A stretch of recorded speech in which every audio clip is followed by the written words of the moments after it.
ಶ್ರೀ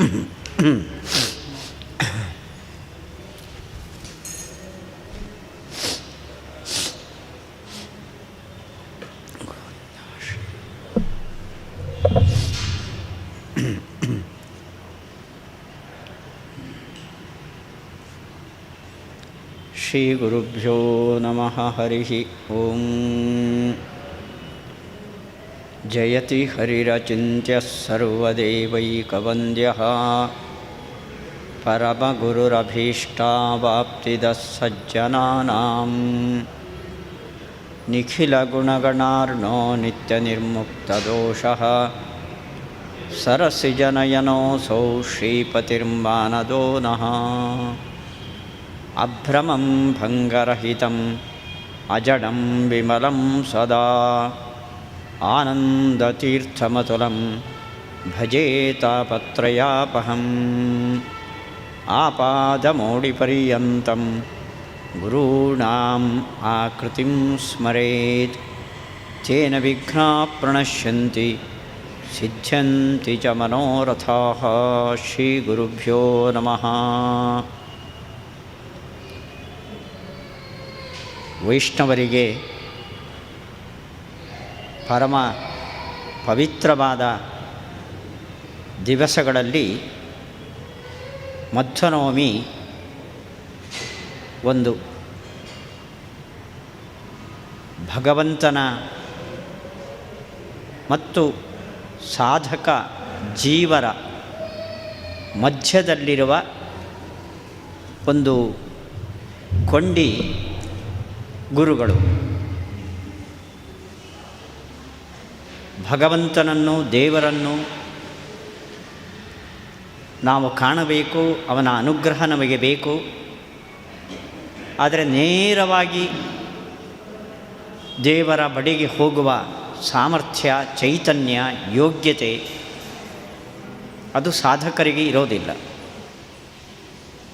ಅದಕ್ಕೆ ಮಾಧ್ಯಮವಾಗಿ ಇರೋದು ಗುರುಗಳು. ಆಚಾರ್ಯವಾನ್ ಪುರುಷೋ ವೇದ.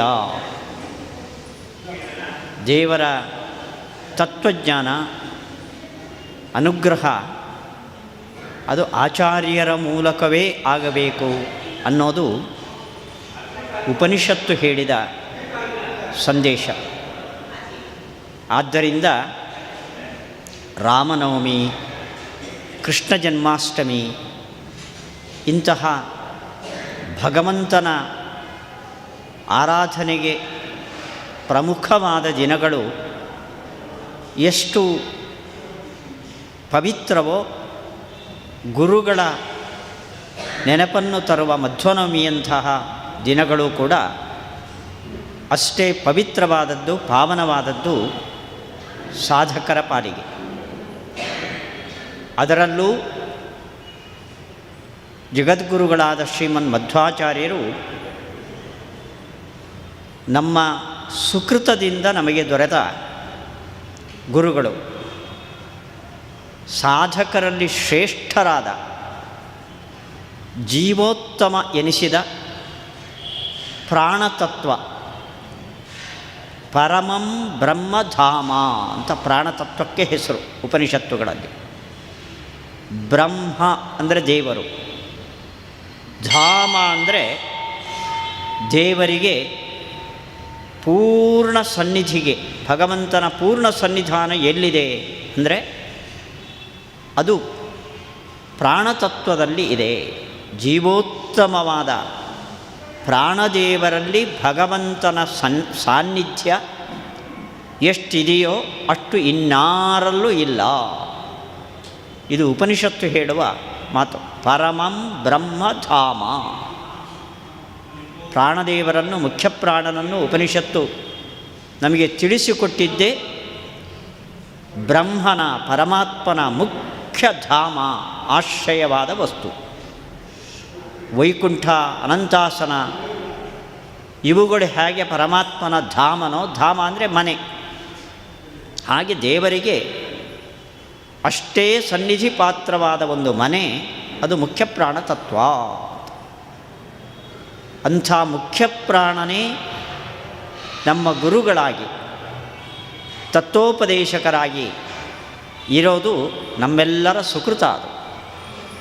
ಇದು ಮಧ್ವಾಚಾರ್ಯರ ಭಕ್ತರು, ಅಭಿಮಾನಿಗಳು, ನಮ್ಮ ಗುರುಗಳು ಪ್ರಾಣದೇವರು, ಜೀವೋತ್ತಮ ಅಂತ ಹೇಳಿಕೊಂಡಿದ್ದಲ್ಲ. ಶ್ರೀಮದ್ ಮಧ್ವಾಚಾರ್ಯರೇ ತಮ್ಮ ಗ್ರಂಥದ ಕೊನೆಯಲ್ಲಿ, ಅನೇಕ ಗ್ರಂಥಗಳ ಕೊನೆಯಲ್ಲಿ ಗ್ರಂಥಕೃತ ಕೇಶವೇ, ಪರಮಾತ್ಮನ ಪ್ರೀತಿಗೋಸ್ಕರ ನಾನು ಈ ಗ್ರಂಥವನ್ನು ಬರೆದಿದ್ದೇನೆ ಅಂತ ಹೇಳ್ತಾ, ಮಧ್ವೋ ಯತ್ತು ತೃತೀಯಮೇತದಮುನಾ, ಹನುಮ, ಭೀಮ, ಮಧ್ವ ಅಂತ ನನಗೆ 3 ಅವತಾರಗಳಿವೆ. ಆ ಮಧ್ವಾವತಾರದಲ್ಲಿ ನಾನು ಬರೆದಿದ್ದೇನೆ ಈ ಗ್ರಂಥವನ್ನು.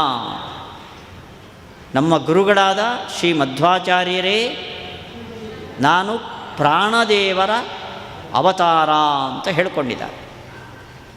ಅಲ್ಲ, ತಮ್ಮನ್ನು ಹೊಗಳಿಕೊಂಡಿದ್ದಾರೋ ಹೇಗೆ ಅಂದರೆ, ಮಧ್ವಾಚಾರ್ಯರು ಯಾವತ್ತೂ ಅನ್ಯಥಾ ಉಪಾಸಕ ಏತು, ಯಾರು ತಪ್ಪು ತಿಳುವಳಿಕೆಯನ್ನು ಹೊಂದುತ್ತಾರೋ, ಅಂದರೆ ದೇವರ ಬಗ್ಗೆ ಆಗಲಿ, ಗುರುಗಳ ಬಗ್ಗೆ ಆಗಲಿ, ತತ್ವಗಳ ಬಗ್ಗೆ ಆಗಲಿ ತಪ್ಪಾಗಿ ತಿಳ್ಕೊಂಡ್ರೆ ದೊಡ್ಡ ಅನರ್ಥ ಇದೆ ಅಂತ ಉಪನಿಷತ್ತನ್ನು ಉಲ್ಲೇಖ ಮಾಡಿ, ಯಾವತ್ತೂ ತಪ್ಪು ತಿಳುವಳಿಕೆ ಇರಬಾರದು ಅಂತ ಖಡಾಖಂಡಿತವಾಗಿ ನಿರಾಕರಣೆ ಮಾಡಿರುವವರು ಮಧ್ವಾಚಾರ್ಯರು.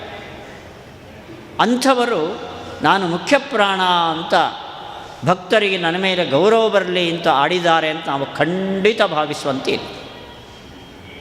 ತಪ್ಪು ಜ್ಞಾನವನ್ನು, ಮಿಥ್ಯಾಜ್ಞಾನವನ್ನು ಅನರ್ಥಕ್ಕೆ ಕಾರಣ ಅಂತ ಹೇಳಿದ ಮಧ್ವರು ತಾವೇ ತಪ್ಪು ತಿಳುವಳಿಕೆಯನ್ನು ಶಿಷ್ಯರಿಗೆ ಕೊಡೋದಕ್ಕೆ ಸಾಧ್ಯವೇ ಇಲ್ಲ.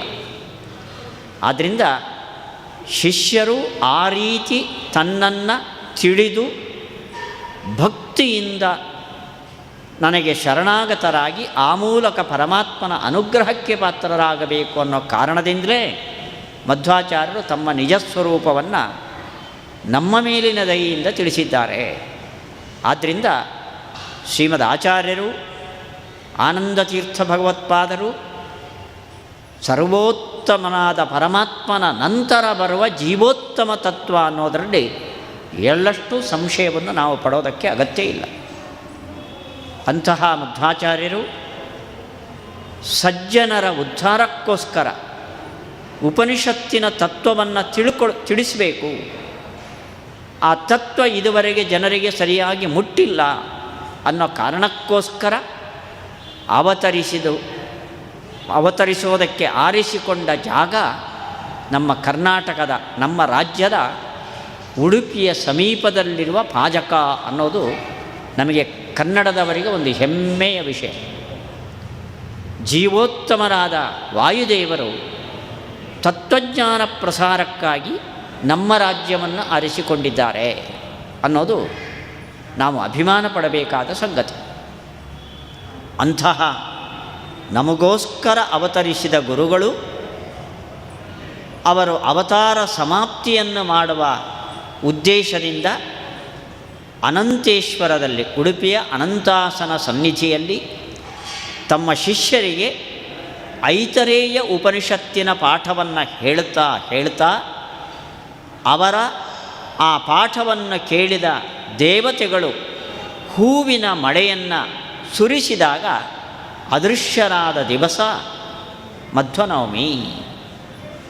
ಅದೃಶ್ಯ ರೂಪ್ಯಪೀಠೇಸ್ತಿ ದೃಶ್ಯೋಸ್ತಿ ಬದರೀತಟೇ ಅಂತ ಮಧ್ವಾಚಾರ್ಯರು ಇವತ್ತಿಗೂ ಕೂಡ ಹಿಮಾಲಯ ಪರ್ವತದಲ್ಲಿ, ಬದರಿಯ ಸಮೀಪದಲ್ಲಿ ದೃಶ್ಯರಾಗಿದ್ದಾರೆ.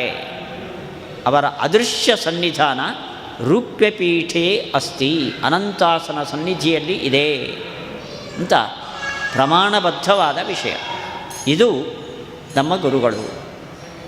ಆದ್ದರಿಂದ ಶ್ರೀಮದ್ ಆಚಾರ್ಯರು ಸಾಮಾನ್ಯ ಒಬ್ಬ ತತ್ವೋಪದೇಶಕರು ಅಂತ ತಿಳಿಯದೆ, ನಮಗಾಗಿ ಅವರಿಗೆ ಯಾವ ಅಗತ್ಯವೂ ಇಲ್ಲ, ಭಗವಂತನ ಆದೇಶವನ್ನು ಶಿರಸಾವಹಿತಿ ನಮಗಾಗಿ, ಸಜ್ಜನರಿಗಾಗಿ ತತ್ವವನ್ನು, ಉಪನಿಷತ್ತಿನ ಸಂದೇಶವನ್ನು ಸರಿಯಾದ ರೀತಿಯಲ್ಲಿ ಹೇಳೋದಕ್ಕೋಸ್ಕರ ಅವತರಿಸಿದವರು ಪ್ರಾಣತತ್ವ. ಮಧ್ವಾಚಾರ್ಯರ ಚರಿತ್ರೆಯಲ್ಲಿ ನಾವು ಕೇಳ್ತೇವೆ, ಮೊದಲ ಬಾರಿಗೆ ಬದರಿ ಯಾತ್ರೆಗೆ ಹೋದರು. ಬದರೀನಾರಾಯಣನ ಸನ್ನಿಧಿಯಲ್ಲಿ ತಾವು ಮೊದಲು ಬರೆದ ಗೀತಾಭಾಷ್ಯವನ್ನು ಅರ್ಪಣೆ ಮಾಡಿ ಅಲ್ಲಿ ನಾರಾಯಣ ದೇವರು ಅವರಿಗೆ ಹೇಳಿದರು, ನನ್ನ ಆಶ್ರಮಕ್ಕೆ ನೀನು ಬರಬೇಕು ಅಂತ. ನಾವು ಇವತ್ತೇನು ಬದರಿ ನಾರಾಯಣನ ಸನ್ನಿಧಿ ನೋಡ್ತೇವೋ ಅದಲ್ಲದೆ ನಾರಾಯಣ ದೇವರು ಕಣ್ಣಿಗೆ ಕಾಣುವ ಇನ್ನೊಂದು ದೊಡ್ಡ ಹಿಮಾಲಯದ ಎತ್ತರದಲ್ಲಿ ಸಾಮಾನ್ಯ ಜನರಿಗೆ ದುರ್ಗಮವಾದದ್ದು. ಅಂಥ ಜಾಗದಲ್ಲಿ ನಾರಾಯಣ ದೇವರ ಆಶ್ರಮ ಇದೆ. ಆ ನಾರಾಯಣ ಆಶ್ರಮಕ್ಕೆ ನೀನು ಬರಬೇಕು ಅಂತ ಸಂದೇಶವನ್ನು ಕೊಟ್ಟರಂತೆ. ಆವಾಗ ಆಚಾರ್ಯರು ತಮ್ಮ ಶಿಷ್ಯರಿಗೆ ಕೊಟ್ಟ ಸಂದೇಶ ಬರೆದಿಟ್ಟು ಹೋಗಿದ್ರಂತೆ ಆಚಾರ್ಯ. ನೇದೃಶಂ ಸ್ಥಳಮಲಂ, ಬದರಿಯಂಥ ಪವಿತ್ರವಾದ ಸ್ಥಳ ಮತ್ತೊಂದಿಲ್ಲ. ನಾಸ್ಯ ತೀರ್ಥ ಸಲಿಲಸ್ಯ ಸಮಂ ವಾಹ, ಗಂಗಾ ನದಿಗೆ ಪವಿತ್ರವಾದ ಮತ್ತೊಂದು ತೀರ್ಥ ಇಲ್ಲ. ನಾಸ್ಮದುಕ್ತಿ ಸದೃಶಂ ಹಿತರೂಪಂ, ನಾವು ಉಪನಿಷತ್ತಿನ ವೇದಗಳ ಸಂದೇಶವನ್ನು ಏನು ನೀಡಿದ್ದೇವೋ ಇದಕ್ಕೆ ಸಮನಾದ ಸಂದೇಶ ಮತ್ತೊಂದಿಲ್ಲ. ನಾಸ್ಮದುಕ್ತಿ ಸದೃಶಂ ಹಿತರೂಪಂ. ಆದ್ದರಿಂದ ಶಿಷ್ಯರಿಗೆ ಕೊಟ್ಟ ಸಂದೇಶ ಇದು. ಶಿಷ್ಯರೆಂದರೆ ಆಚಾರ್ಯರ ಜೊತೆಯಲ್ಲಿದ್ದವರು, ಅದರಂತೆ ನಾವು ನೀವೆಲ್ಲ ಸೇರಿದ್ದೇವೆ. ಎಲ್ಲರಿಗೂ ತಮ್ಮ ಶಿಷ್ಯರಿಗೆ ಕೊಟ್ಟ ಸಂದೇಶ, ನನ್ನ ಸಿದ್ಧಾಂತದಂತಹ ಉತ್ತಮ ಸಂದೇಶ ನಿಮಗೆ ತಾರಕವಾದ್ದು ಮತ್ತೊಂದು ಇಲ್ಲ. ಇದು ಶಿಷ್ಯರಿಗೆ ನೀಡಿದ ಸಂದೇಶ ಆಚಾರ್ಯ. ಇಷ್ಟು ಕೊಟ್ಟು ಹೊರಟು ಬಿಟ್ಟರು. ಮೌನದಲ್ಲಿದ್ದವರು ಮಾತಾಡೋದಿಲ್ಲ, ಬರೆದಿಟ್ಟು ಬಿಟ್ಟರು. ಆಚಾರ್ಯರು ದೊಡ್ಡ ಬದರಿಗೆ ನಾರಾಯಣಾಶ್ರಮಕ್ಕೆ ತೆರಳಿದರು. ತೆರಳಿ ಹೋಗಿ ನಾರಾಯಣ ದೇವರ ಸಂದರ್ಶನ ಮಾಡಿದರು. ಮಾಡಿ ಆಯಿತು, ನೀನು ಮತ್ತೆ ತತ್ವಜ್ಞಾನದ ಪ್ರಸಾರಕ್ಕೆ ಭೂಮಿಗೆ ಹೋಗಬೇಕು ಅಂತ ನಾರಾಯಣ ದೇವರು ಹೇಳಿದಾಗ, ಮಮ ಮಂತು ಮಸ್ತು ಭಗವನ್ನನುಗ್ರಹ.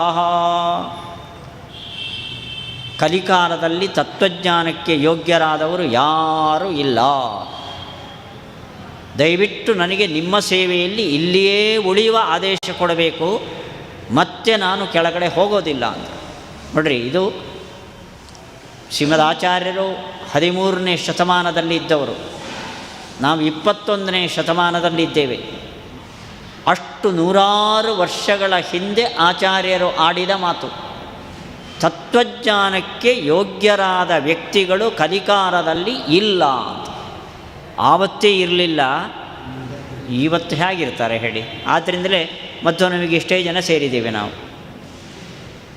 ಆದ್ದರಿಂದ ನಾನು ಹೋಗೋದಿಲ್ಲ. ಮಮ ಮಂತು ಮಸ್ತು ಭಗವನ್ ಅನುಗ್ರಹ, ನಿಮ್ಮ ಸೇವೆ ಮಾಡ್ತಾ ಇಲ್ಲೇ ಇರುವ ಭಾಗ್ಯವನ್ನು ನನಗೆ ಕೊಡಿ ಅಂತ ಮಧ್ವಾಚಾರ್ಯರು ಹೇಳಿದ್ರಂತೆ. ಆದರೆ ನಾರಾಯಣ ದೇವರು ಇಲ್ಲ, ಇದ್ದಾರೆ ಹೊರಗಡೆ. ಅವರು ಜ್ಞಾನಿಗಳ ಥರ ಸಾಧಕರ ಥರ ತೋರೋದಿಲ್ಲ. ಅವರ ಅನ್ಯಥಾಜ್ಞಾನ ಎಂಬ ಕೆಸರನ್ನು ಈ ಕಡೆ ತೆಗೆದು ಶುದ್ಧಗೊಳಿಸು, ಆವಾಗ ಹೊಳೆಯುವ ಮಣಿಗಳು ನಿಮಗೆ ಕೆಲವು ಸಿಗುತ್ತೆ ಅಂತ. ಹೀಗೆ ಕಲಿಕಾಲದಲ್ಲಿ ಸಜ್ಜನರ ಹೃದಯವೂ ಕೂಡ ಅದು ಮಸುಕಿರ್ತದೆ. ಬೇರೆ ಬೇರೆ ಬೇರೆ ಇವತ್ತು ಎಷ್ಟೋ ಜನ ತತ್ವಜ್ಞಾನಿಗಳಿದ್ದಾರೆ, ಬಾಬಾಗಳು, ಪವಾಡ ಮಾಡುವವರೆಲ್ಲ ನಮಗೆ ದೇವರೇ ಅಂಥವರಾಗೋಗ್ಬಿಟ್ಟಿದ್ದಾರೆ. ಅವರ ಮಾತುಗಳಿಗೆ ರಾಯರ ಗುಡಿ ಇದ್ದರೆ ಅದರ ಪಕ್ಕದಲ್ಲಿ ಇನ್ನೊಂದು ಬಾಬಾನ ಗುಡಿ ಇದ್ದರೆ ಅಲ್ಲೂ ಹೋಗೋದು ಇಲ್ಲೂ ಹೋಗೋದು ಅಂತ, ಸರ್ವದೇವ ನಮಸ್ಕಾರ ಅಂತ ಹೀಗೆ ಮಾಡುವವರು ಇರ್ತಾರೆ. ಆದರೆ ಅವರ ಒಳಗಡೆ ಸಜ್ಜನಿಕೆ ಇರ್ತದೆ. ನೀನು ಸ್ವಲ್ಪ ಉಪದೇಶ ಕೊಟ್ಟರೆ ಅವರು ತತ್ವಜ್ಞಾನಕ್ಕೆ ಯೋಗ್ಯರಾಗ್ತಾರೆ, ಅವರು ಉದ್ಧಾರ ಆಗಬೇಕು, ನೀನು ಹೋಗು, ನನ್ನ ಅನುಗ್ರಹ ಅವರ ಮೇಲೆ ಆಗಬೇಕು ಅಂತ ಒತ್ತಾಯ ಮಾಡಿ ಬದರೀನಾರಾಯಣ ದೇವರು ಆಚಾರ್ಯರನ್ನು ಮತ್ತೆ ತಿರುಗಿ ಕಳಿಸಿಕೊಟ್ಟಿದ್ದರು. ನಾವು ಇಬ್ಬರಿಗೂ ಥ್ಯಾಂಕ್ಸ್ ಹೇಳಬೇಕು. ನಾರಾಯಣ ದೇವರಿಗೂ ತುಂಬ ಉಪಕಾರ ಮಾಡಿದ್ಯಪ್ಪ, ಆಚಾರ್ಯರನ್ನ ಮತ್ತೆ ಕಳಿಸಿ ಅಂತ ಹೇಳಬೇಕು. ಆಚಾರ್ಯರು ಬಂದು ತತ್ವಪ್ರಸಾರ ಮಾಡಿದ್ರಲ್ಲ ನಾರಾಯಣ ದೇವರ ಆದೇಶದಂತೆ, ಆಚಾರ್ಯರಿಗೂ ತುಂಬ ಕೃತಜ್ಞತೆಯ ನಮಸ್ಕಾರಗಳನ್ನು ನಾವು ಸಲ್ಲಿಸಬೇಕು. ಇದು ಆಚಾರ್ಯರು ಆ ಕಾಲದಲ್ಲೇ ಸಜ್ಜನರು ಇಲ್ಲ ಅಂತ, ಕಲಿಕಾಲದಲ್ಲಿ ಬಹಳ ಕಡಿಮೆ ಅಂತ. ಆಚಾರ್ಯರಿಗೆ ನಾರಾಯಣನ ಆದೇಶ ಆಗಿದೆ, ಅದಕ್ಕೋಸ್ಕರ ಬಂದವರು. ಆದರೆ ಈ ಕಾಲದಲ್ಲಿ ಒಳ್ಳೆ ಯೋಗ್ಯರಾದವರು ಸಿಗೋದು ಅಪರೂಪ ಅಂತ ಆವತ್ತೇ ಆಚಾರ್ಯರು ಹೇಳಿದ್ದಾರೆ. ಆದ್ದರಿಂದ ನಮಗೆ ಒಳಗಡೆ ಕೆಲವೊಮ್ಮೆ ನಮ್ಮ ಯೋಚನೆಗೆ ಬರ್ತದೆ, ಮಧ್ವಾಚಾರ್ಯರ ತತ್ವಜ್ಞಾನವೇ ತತ್ವಜ್ಞಾನ ಆದರೆ ಇಷ್ಟು ಕಡಿಮೆ ಜನ ಯಾಕಿದ್ದಾರೆ ಅಂತ. ಮಾಧ್ವರು ಬೆಂಗಳೂರು ಕರ್ನಾಟಕದಲ್ಲಿ ಒಂದಿಷ್ಟು ಜನ, ಅಲ್ಲಿ ಇಲ್ಲಿ ಪ್ರಪಂಚ ಉತ್ತರ ಭಾರತದಲ್ಲಿ ಸೇರಿದರೆ ಮಾಧ್ವರು ಇರೋದೇ ಕಡಿಮೆ. ಅಂದ ಕಮ್ಮಿ ಯಾಕೆ ಅಂತ ಯೋಚನೆ ಮಾಡಬೇಡ್ರಿ, ಆವತ್ತೇ ಹೇಳಿದ್ದಾರೆ ಆಚಾರ್ಯರು, ಸಜ್ಜನರು ಬಹಳ ಕಡಿಮೆ ಇದ್ದಾರೆ ಕಲಿಕಾಲದಲ್ಲಿ. ಆದ್ದರಿಂದ ತತ್ವಜ್ಞಾನಕ್ಕೆ ಯೋಗ್ಯರಾದವರು ಬಹಳ ಅಪರೂಪ. ಕೃಷ್ಣ ತನ್ನ ಅವತಾರ ಮುಗಿಸಿದ ಮೇಲೆ ಯಾದವರನ್ನೆಲ್ಲ ತನ್ನ ಜೊತೆ ಕರ್ಕೊಂಡು ಹೋಗಬೇಕು ಅಂತ ಸಂಕಲ್ಪ ಮಾಡಿದ. ಯಾದವರು ಅಂದರೆ ಆವತ್ತು ದೇವತೆಗಳೇ ಅನೇಕ ಜನ ಅವತಾರ ಮಾಡಿದ ಸಜ್ಜನರು. ತನ್ನ ಜೊತೆ ಯಾಕೆ ಕರ್ಕೊಂಡು ಹೋಗಬೇಕು ಸಂಕಲ್ಪ ಮಾಡಿದ ಅಂದರೆ ಅದರಲ್ಲಿ ಒಂದು ಕಾರಣ, ಕಲಿಕಾಲದಲ್ಲಿ ದೇವತೆಗಳೇ ಆದರೂ ಕೂಡ ಕಲಿಯ ಪ್ರಭಾವ ಅವರ ಮೇಲೆ ಬೀಳ್ತದೆ. ಕೃಷ್ಣ ಪರಂಧಾಮಕ್ಕೆ ಹೊರಟ ಮೇಲೆ ಕಲಿಕಾಲ ಬರ್ತದೆ. ಆ ಕಾಲದಲ್ಲಿ ನನ್ನ ಜೊತೆ ಅವತರಿಸಿದ ಈ ದೇವತೆಗಳು ಯಾದವರು ಈ ಭೂಮಿಯಲ್ಲೇ ಇದ್ದರೆ ಅವರ ಮನಸ್ಸು ಕೆಟ್ಟು ಹೋಗುತ್ತೆ. ಅಲ್ಲಿಗೆ ದೇವತೆಗಳ ಮನಸ್ಸೇ ಕೆಟ್ಟು ಹೋಗುತ್ತೆ ಅಂದ ಮೇಲೆ ನಮ್ಮ ನಿಮ್ಮಂಥ ಮನುಷ್ಯರ ಪಾಡೇನು ಹೇಳಿ. ಆದ್ದರಿಂದ ಸಜ್ಜನರಿಗೂ ಕೂಡ ಮನಸ್ಸು ಮಂಕಾಗುವ ಕಾಲ ಕಲಿಯ ಪ್ರಭಾವ ಅದು. ಆದ್ದರಿಂದ ಅಂಥ ಕಾಲ ಕಲಿಕಾಲ. ಅಲ್ಲಿ ಶ್ರೀಮದಾಚಾರ್ಯರ ಭಕ್ತರು ನಾವು ಇಷ್ಟು ಜನ ಇದ್ದೇವೆ ನೋಡಿ, ಇಷ್ಟು ಜನ ಇರೋದೇ ಒಂದು ದೊಡ್ಡ ಹೆಗ್ಗಳಿಕೆಯ ಮಾತು ಅದು. ಆದ್ದರಿಂದ ಮಾಧ್ವರ ಸಂಖ್ಯೆ ಬಹಳ ಕಡಿಮೆ. ಆದ್ದರಿಂದ ಮಾಧ್ವ ತತ್ವಜ್ಞಾನ ಎಷ್ಟು ದೊಡ್ಡದು, ಅದು ಎಲ್ಲೋ ಒಂದು ಮೂಲೆಯಲ್ಲಿರುವಂಥದ್ದು ಅಂತ ಸಂಶಯ ಬೇಡ. ಮಾಧ್ವ ಆಚಾರ್ಯಾ ಶ್ರೀಮದಾಚಾರ್ಯಾ ಸಂತು ಮೇ ಜನ್ಮ ಜನ್ಮನಿ ಅಂತ ಅದೇ ತತ್ವಜ್ಞಾನ ಆಚಾರ್ಯರೇ ಹೇಳಿದ್ದು. ನೇದೃಶಂ, ಇಂಥ ಮಾತು ಮತ್ತೊಂದು ಹಿತವಾದ್ದು ಇಲ್ಲ ಅಂತ. ಈ ದಾರ್ಢ್ಯ ಆಚಾರ್ಯರ ಸಿದ್ಧಾಂತದಲ್ಲಿ ನಮಗೆ ಬೇಕು. ಶ್ರೀಮದ್ ಆಚಾರ್ಯರ ಚರಿತ್ರೆಯನ್ನು ತಿಳಿಯೋದಕ್ಕೆ ನಮಗಿರುವ ಮಾಧ್ಯಮ ಸುಮಧ್ವ ವಿಜಯ. ಆಚಾರ್ಯರ ಕಾಲದಲ್ಲೇ ಆಚಾರ್ಯರನ್ನು ನೋಡಿದ ವ್ಯಕ್ತಿಗಳೇ ಬರೆದಿರುವ ಆಚಾರ್ಯರ ಚರಿತ್ರೆ. ಉಳಿದ ಮತಾಚಾರ್ಯರ ಚರಿತ್ರೆಗಳನ್ನು ಅವರು ಬಂದು ಹೋದ ಮೇಲೆ ತುಂಬ ಕಾಲದ ನಂತರ ಬರೆದಿರೋದು. ಅಷ್ಟೇ ಅಲ್ಲ, ಅವರ ಚರಿತ್ರೆಯನ್ನು ಬರೆದ ಗ್ರಂಥಗಳು 4 ಇದೆ, ಒಂದಕ್ಕೊಂದು ವಿರೋಧ ಇದೆ. ಆದರೆ ಮಧ್ವಾಚಾರ್ಯರ ಚರಿತ್ರೆಗೆ ಅಥೆಂಟಿಕ್ ಸುಮಧ್ವ ವಿಜಯ, ನಾರಾಯಣ ಪಂಡಿತಾಚಾರ್ಯರು ಬರೆದ ಮಧ್ವ ವಿಜಯ ಗ್ರಂಥ. ಅವರು ಹೇಳ್ತಾರೆ ಮಧ್ವ ವಿಜಯದಲ್ಲಿ ಆಚಾರ್ಯರ ಚರಿತ್ರೆಯನ್ನು ಬರೆಯುವಾಗ, ಅನೇಕ ವಿಷಯಗಳನ್ನು ನಾನು ನೋಡಿದ್ದೇನೆ. ಅವರು ಚಿಕ್ಕವರಾಗಿದ್ದರು ಅವಾಗ, ನೋಡಿದ್ದೇನೆ. ಇನ್ನೂ ಅನೇಕ ವಿಷಯಗಳನ್ನು ಕೇಳಿದ್ದೇನೆ. ನಮ್ಮ ತಂದೆ ಹೇಳಿದ್ದು, ಆ ಕಡೆ ಈ ಕಡೆ ಜನ ಹೇಳಿದ್ದು, ತುಂಬ ಪವಾಡಗಳೆಲ್ಲ ಕಿವಿಗೆ ಬಿದ್ದಿದೆ. ಬಿದ್ದ ಪವಾಡಗಳನ್ನೆಲ್ಲ ನಾನು ಬರೆಯೋಕ್ಕೆ ಹೋಗಲಿಲ್ಲ. ಯಾಕೆ ಅಂದರೆ ಒಂದೇ ವಿಷಯವನ್ನು ಏಕಸ್ಯ ಪ್ರತಿಭಾತಂತು ಕೃತಕಾನ್ ನ ವಿಶಿಷ್ಯತೆ ಅಂತ ಒಬ್ಬರೇ ಹೇಳಿದರೆ ಅದು ಕಲ್ಪನೆ ಆಗಿರುತ್ತದೆ. 10 ಜನ ಒಂದೇ ವಿಷಯವನ್ನು ಒಂದೇ ರೀತಿ ಹೇಳಿದರೆ ಅದು ನಿಜ ಅಂತ ನಾನು ಆರಿಸಿಕೊಂಡು ಅಷ್ಟು ವಿಮರ್ಶೆ ಮಾಡಿ ಶೋಧನೆ ಮಾಡಿ ಮಧ್ವ ವಿಜಯದಲ್ಲಿ ಆಚಾರ್ಯರ ಚರಿತ್ರೆಯನ್ನು ನಾನು ಬರೆದಿದ್ದೇನೆ ಅಂತಾರೆ. ನೋಡಿ, ಇವತ್ತು ಮಧ್ವ ವಿಜಯವನ್ನು ಬರೆದವರು ಒಬ್ಬ ಗೃಹಸ್ಥರು, ನಾರಾಯಣ ಪಂಡಿತಾಚಾರ್ಯ. ಆದರೆ ಮಧ್ವ ವಿಜಯ ಹೇಗೆ ನಮಗೆ ವಾಯುಸ್ತುತಿ ಅನ್ನೋದು ಒಳ್ಳೆ ತಾರಕವಾದ ಮಂತ್ರವೋ, ಮಧ್ವ ವಿಜಯ ಅಷ್ಟೇ ಪ್ರಮುಖವಾದ ಒಂದು ಗುರುಸ್ತೋತ್ರ ಅದು. ಯತಿಗಳು ಕೂಡ, ಪೀಠಾಧಿಪತಿಗಳು ಕೂಡ ಪ್ರತಿನಿತ್ಯ ಪಾರಾಯಣ ಮಾಡುವ ಗ್ರಂಥ ಮಧ್ವ ವಿಜಯ. ಅದನ್ನು ಬರೆದವರು ಒಬ್ಬ ಗೃಹಸ್ಥರು ಬರೆದವರು. ನಾವು ಸನ್ಯಾಸಿಗಳು, ಪೀಠಾಧಿಪತಿಗಳು ಅದನ್ನು ಓದಿದ್ದರೆ ನಮ್ಮ ಗೌರವಕ್ಕೆ ಯಾರೂ ಅಂದ್ಕೊಳ್ಳೋದಿಲ್ಲ. ಅಷ್ಟು ಪ್ರಮುಖವಾದ ಆಚಾರ್ಯರ ಚರಿತ್ರೆಗೆ ಆಧಾರವಾದ ಅದರ ಶ್ಲೋಕಗಳನ್ನು ಓದಿದರೆ ಗುರುಗಳ ವಿಶೇಷ ಅನುಗ್ರಹಕ್ಕೆ ನಾವು ಪಾತ್ರರಾಗ್ತೇವೆ ಅಂತ ಭಾವಿಸಿಕೊಂಡು ಬಂದ ಗೌರವ ಪಾತ್ರವಾದ ಒಂದು ಗ್ರಂಥ ಸುಮಧ್ವ ವಿಜಯ. ಆಚಾರ್ಯರ ಪ್ರಮುಖ ಘಟನೆಗಳನ್ನು ಪಂಡಿತಾಚಾರ್ಯರು ಈ ಮಧ್ವವಿಜಯದಲ್ಲಿ ಉಲ್ಲೇಖ ಮಾಡಿದ್ದಾರೆ. ಆಚಾರ್ಯರ ಕಾಲದಲ್ಲಿ ಅನೇಕ ಸಿದ್ಧಾಂತಗಳು ಜನಪ್ರಿಯವಾಗಿತ್ತು. ಮಧ್ವಾಚಾರ್ಯರು ಆಗ ಪ್ರಚಲಿತವಾದ ಸಿದ್ಧಾಂತಕ್ಕೆ ಕೆಲವಂಶದಲ್ಲಿ ವಿರುದ್ಧವಾಗಿರುವ ಉಪನಿಷತ್ತಿನ ಸಂದೇಶಗಳನ್ನು ಜನಕ್ಕೆ ಮುಟ್ಟಿಸಿತು. ಅದು ಹೇಗೆ ಸಾಧ್ಯ ಆಯಿತು ಅನ್ನೋದಕ್ಕೆ ಮಧ್ವವಿಜಯದಲ್ಲಿ 3 ಅಂಶಗಳನ್ನು ನಾರಾಯಣ ಪಂಡಿತಾಚಾರ್ಯ ಹೇಳ್ತಾರೆ. ಒಂದು, ಆಚಾರ್ಯರಿಗೆ ಇದ್ದ ಒಂದೇ ದೃಢವಾದ ಸಂಕಲ್ಪ, ಅದರಲ್ಲಿ ಡೀಲಿಮ ಇಲ್ಲ, ಅದೋ ಇದೋ. ಇವರು ಹೀಗೆ ಹೇಳ್ತಾರೆ, ಈ ಪಂಡಿತರು, ನಾನು ಹೀಗೆ ತಿಳ್ಕೊಂಡಿದ್ದೇನೆ, ಅದೋ ಇದೋ, ಯಾವ ವಿಷಯದಲ್ಲೂ ಸಂದೇಹ ಇಲ್ಲ. ಮೊದಲಿಂದ ಒಂದು ವಿಷಯ ಇದು ಅಂತಂದರೆ ಇದೆ. ಎರಡನೇದ್ದು, ಅವರಿಗೆ ಇದ್ದ ನಿಲುವು, ಆಚಾರ್ಯರ ದೈಹಿಕ ನಿಲುವು, ಉದ್ದವಾದ, ಅದಕ್ಕೆ ಒಪ್ಪುವ ಪುಷ್ಟವಾದ ಶಕ್ತಿಯುತವಾದ ದೇಹ, ನೋಡೋದಕ್ಕೆ ಸ್ವರ್ಣವರ್ಣಂ ಅಂತ ಕರೀತಾರೆ. ಅತಿಭದ್ರ ಭಾಷಣಂ, ಬಂಗಾರದ ವರ್ಣ. ಈ ಆಕರ್ಷಕವಾದ ಒಂದು ಸನ್ಯಾಸಿಯನ್ನು ನೋಡಿದ ಕೂಡಲೇ ನಮಸ್ಕಾರ ಮಾಡಬೇಕು ಅನಿಸ್ಬೇಕು, ಅಂಥ ಒಂದು ಆಕರ್ಷಕವಾದ ನಿಲುವು. ಇದು ಎರಡನೇ ಕಾರಣ. ಮೂರನೇದ್ದು, ಅವರಿಗೆ ಇದ್ದ ಶಾಸ್ತ್ರಗಳ ಪರಿಜ್ಞಾನ.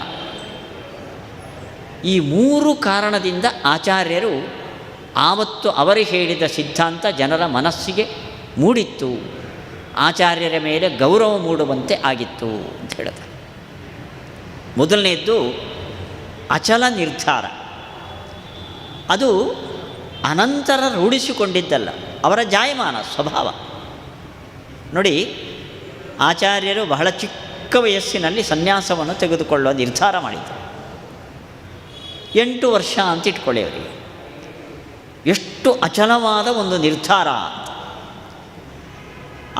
ತಾನು ಸನ್ಯಾಸ ತೆಗೆದುಕೊಳ್ಳಬೇಕು ಅಂತ ನಿರ್ಧಾರ ಮಾಡಿ ಹೊರಟರು. ತಂದೆಗೂ ಹೇಳಿಲ್ಲ, ತಾಯಿಗೂ ಹೇಳಿಲ್ಲ, ಅವರ ಪಾಡಿಗೆ ಅವರ ನಿರ್ಧಾರ ಮಾಡಿ. ಶಾಸ್ತ್ರ ಹೇಳ್ತದೆ, ಯದಹರೇವ ವಿರಜೇತ್ ತದಹರೇವ ಪ್ರವ್ರಜೇತ್.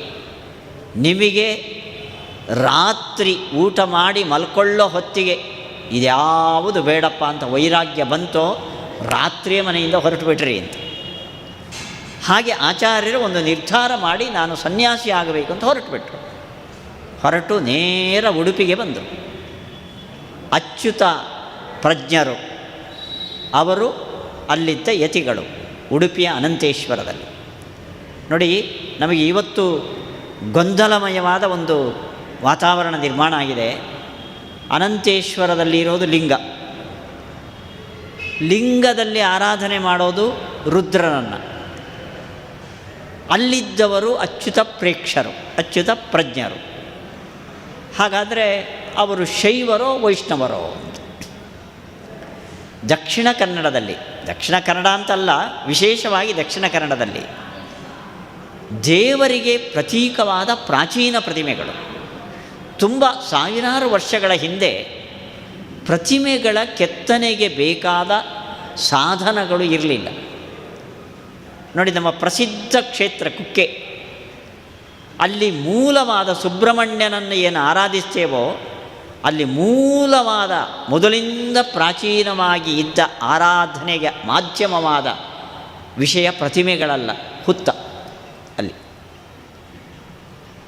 ದಕ್ಷಿಣ ಕನ್ನಡದಲ್ಲಿ ಇನ್ನೂ ಪ್ರಸಿದ್ಧವಾದ ಕೆಲವು ಅನಂತ ಪದ್ಮನಾಭನ ಸಾನ್ನಿಧ್ಯ ಇರುವ ಕುಡುಪು ಅಂತ ಒಂದು ಕ್ಷೇತ್ರ ಇದೆ. ಅಲ್ಲಿ ಎದುರುಗಡೆ ವಿಗ್ರಹ ಇಡ್ತಾರೆ, ವಿಗ್ರಹ ಆಮೇಲೆ ಪ್ರತಿಷ್ಠೆ ಆಗಿರೋದು. ವಿಗ್ರಹ ಮುಖ್ಯ ಅಲ್ಲ, ಅಲ್ಲಿ ಮೂಲವಾದ ಪೂಜ್ಯ ಸ್ಥಾನ ಯಾವುದು ಅಂದರೆ ದೊಡ್ಡ ಒಂದು ಬಂಡೆ ಮಾಧ್ಯಮದಲ್ಲಿ. ಇವತ್ತು ನೀವು ಮಂದರ್ತಿ ಅಂತ ಪ್ರಸಿದ್ಧವಾದ ದುರ್ಗೆಯ ಆರಾಧನಾ ಸ್ಥಳವನ್ನು ನೋಡ್ತೀರಿ. ನಾವು ದುರ್ಗೆ ಅಂತ ಅಲ್ಲಿ ಸನ್ನಿಧಾನ ಇದೆ ಅಂತ ಹೇಳ್ತೇವೆ. ಅಲ್ಲಿ ಮೂಲವಾದ ಪೂಜಾ ಸ್ಥಾನ ಹುತ್ತ. ದಕ್ಷಿಣ ಕನ್ನಡದ ಕಟೀಲು ಅಂತಿದೆ, ದುರ್ಗೆಯ ಮತ್ತೊಂದು ಸ್ಥಾನ. ಆ ಕಟೀಲಲ್ಲಿ ನೋಡೋದಕ್ಕೆ ದೇವಿಯ ವಿಗ್ರಹ. ಆದರೆ ಮೂಲ ಪೂಜಾ ಸ್ಥಾನ ಅಲ್ಲಿರೋದು ಲಿಂಗ. ಅಲ್ಲಿಗೆ ಲಿಂಗ ಇದ್ದ ಕೂಡಲೇ ಅದು ರುದ್ರನನ್ನು ಆರಾಧಿಸುವ ಮಾಧ್ಯಮವೇ ಆಗಬೇಕಾಗಿಲ್ಲ. ಆದ್ದರಿಂದ ನೋಡಿ, ಅಲ್ಲಿ ಶಿವಾಲಯ ಪಕ್ಕದಲ್ಲಿ ಚಂದ್ರೇಶ್ವರ ಅಂತಿದೆ. ಆ ಚಂದ್ರೇಶ್ವರದ ರುದ್ರದೇವರಿಗೆ ಇವತ್ತು ಕೂಡ ಉಡುಪಿಯ ಅಷ್ಟಮಠಗಳಲ್ಲಿ ಅಜ್ಜ ಅಂತ ಹೆಸರು. ಅಜ್ಜ ಅಂದರೆ ಬಹಳ ಪ್ರಾಚೀನವಾದ ಶಿವಾಲಯ ಅಂತ. ಅಲ್ಲಿಗೆ ಪ್ರಾಚೀನವಾದ ಅಂಥ ಶಿವಾಲಯ ಇದ್ದಾಗಲೂ ಕೂಡ ಅನಂತೇಶ್ವರದಲ್ಲಿ ಮತ್ತೆ ಶಿವಾಲಯವನ್ನು ಕಟ್ಟುವ ಅಗತ್ಯ ಇರಲಿಲ್ಲ. ಆದ್ದರಿಂದ ಲಿಂಗದಲ್ಲಿ ಅನಂತಾಸನನ ಸನ್ನಿಧಾನ ಇರುವ ವೈಷ್ಣವ ಕ್ಷೇತ್ರ ಅದು ಅನಂತಾಸನ. ಅಲ್ಲಿದ್ದವರು ಅಚ್ಯುತ ಪ್ರೇಕ್ಷರು. ಆ ಅಚ್ಯುತ ಪ್ರೇಕ್ಷರಿಗೆ ನೋಡಿ, ಆ ಕಾಲದಲ್ಲಿ ಇದ್ದವರು ಪ್ರಚಲಿತವಾದ ಒಂದು ಸಿದ್ಧಾಂತ ಇತ್ತು ಆಗ. ಅಂದರೆ ಆ ಸಿದ್ಧಾಂತ ಅಹಂ ಬ್ರಹ್ಮಾಸ್ಮಿ. ನೀವು ಮೋಕ್ಷವನ್ನು ಪಡಿಬೇಕಾದರೆ ಈ ಉಪಾಸನೆಯನ್ನು ಮಾಡಬೇಕು, ನಾನೇ ಬ್ರಹ್ಮ ಅನ್ನೋ ಉಪಾಸನೆಯನ್ನು ಮಾಡಬೇಕು ಅನ್ನೋ ಸಿದ್ಧಾಂತ ಆವತ್ತು ಪ್ರಚಲಿತವಾಗಿತ್ತು ಸಮಾಜದಲ್ಲಿ. ಆದರೆ ಅಚ್ಯುತ ಪ್ರಜ್ಞರಿಗೆ ಅವರ ಗುರುಗಳು ಅವರು ಸನ್ಯಾಸಿಗಳೇ, ಅವರು ದೇಹಾಂತವಾಗುವ ಸಂದರ್ಭದಲ್ಲಿ ಅವರ ಕಿವಿಯಲ್ಲಿ ಹೇಳಿದರು, ನಾನು ನನ್ನ ಜೀವಮಾನ ಇಡೀ ಈ ಉಪಾಸನೆಯನ್ನು ಮಾಡಿದ್ದೇನೆ, ನನಗೆ ಯಾವ ಸಾಕ್ಷಾತ್ಕಾರವೂ ಆಗಲಿಲ್ಲ. ಆದರೆ ಇರೋದು ಇದು ಒಂದೇ, ಇದನ್ನು ಬಿಟ್ಟರೆ ಬೇರೆ ಮಾರ್ಗ ಇಲ್ಲ, ನನ್ನ ಮನಸ್ಸಿಗೆ ಹಿಡಿಸಿಲ್ಲ, ಆದರೆ ಇದು ಸರಿ ಅಂತ ನನಗೆ ಕಾಣಿಸೋದಿಲ್ಲ ಅಂದಿತ್ತು. ಜೀವಮಾನ ಇಡೀ ಈ ತತ್ವವನ್ನು ಉಪಾಸನೆ ಮಾಡಿ ಅದರಲ್ಲಿ ಸಿದ್ಧಿ ಇಲ್ಲ, ನನ್ನ ಮನವರಿಕೆ ಆಗಿಲ್ಲ ಅಂತ ಅಚ್ಯುತ ಪ್ರೇಕ್ಷರಿಗೆ ಹೇಳಿದರು. ಅಚ್ಯುತ ಪ್ರೇಕ್ಷರಿಗೆ ಗುರುಗಳೂ ಹೇಳಿದರು, ಅವರಿಗೂ ತಾವು ಮಾಡುವ ಉಪಾಸನೆ ಸರಿಯಲ್ಲ ಅಂತ ಅನ್ನಿಸ್ತಾ ಇತ್ತು. ನನಗೆ ಸರಿಯಾದ ದಾರಿಯನ್ನು ತೋರಬೇಕು ಅಂತ ಅನಂತಾಸನನ ಸೇವೆಯನ್ನು ಮಾಡ್ತಾ ಬಂದ ಒಬ್ಬ ವಿರಕ್ತ ಯತಿಗಳು ಅಚ್ಯುತ ಪ್ರಜ್ಞರು. ಮಧ್ವಾಚಾರ್ಯರಿಗೆ ಸನ್ಯಾಸವನ್ನು ಕೊಡಬೇಕು ಅಂತಾದರೆ ಆ ಯತಿಗಳ ಯೋಗ್ಯತೆ ಎಷ್ಟಿರಬೇಕು ಅಂತ ಯೋಚನೆ ಮಾಡಿ. ಅಲ್ಲಿಗೆ ಆ ಕಾಲದ ಬಲದಿಂದ ಅಚ್ಯುತ ಪ್ರಜ್ಞರಂಥ ಒಬ್ಬ ಯೋಗ್ಯ ವ್ಯಕ್ತಿಗೂ ಕೂಡ ಮಾರ್ಗ ಸರಿಯಾಗಿ ಕಾಣದೆ ಕೆಟ್ಟ ಮಾರ್ಗದಲ್ಲಿ, ಬೇರೆ ಮಾರ್ಗದಲ್ಲಿ ಹೋಗುವ ಒಂದು ಸಂದರ್ಭ ಇತ್ತು ಅಂದರೆ ಕಲಿಕಾಲ ಎಷ್ಟು ಪ್ರಭಾವ ಬೀರ್ತದೆ ಅಂತ.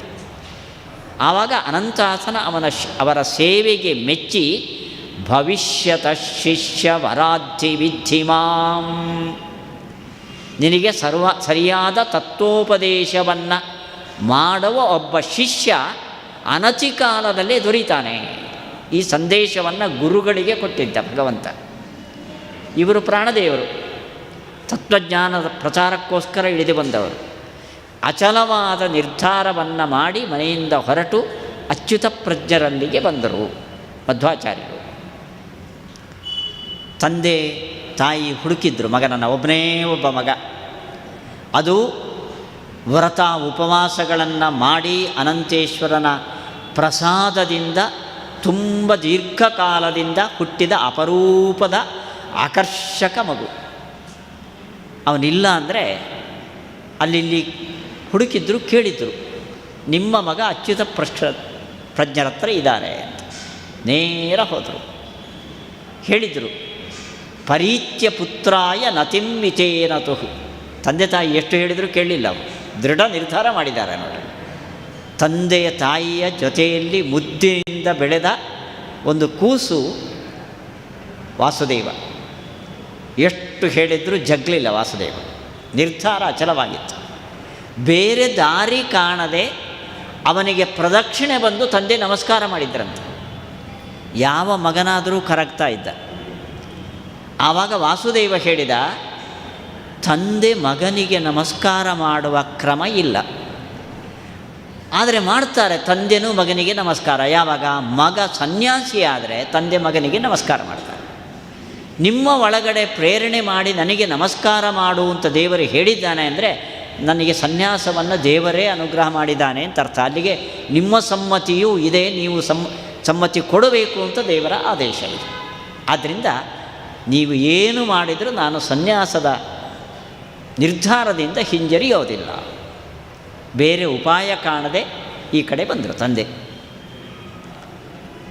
ಮತ್ತೊಮ್ಮೆ ನೇತ್ರಾವತಿಯ ನದಿಯ ಸಮೀಪದಲ್ಲಿ ಅಚ್ಯುತ ಪ್ರಜ್ಞರ ಜೊತೆ ವಾಸುದೇವ ತನ್ನ ಮಗ ಬಂದಿದ್ದಾನೆ ಅಂತ ತಂದೆಗೆ ತಿಳಿಯಿತು.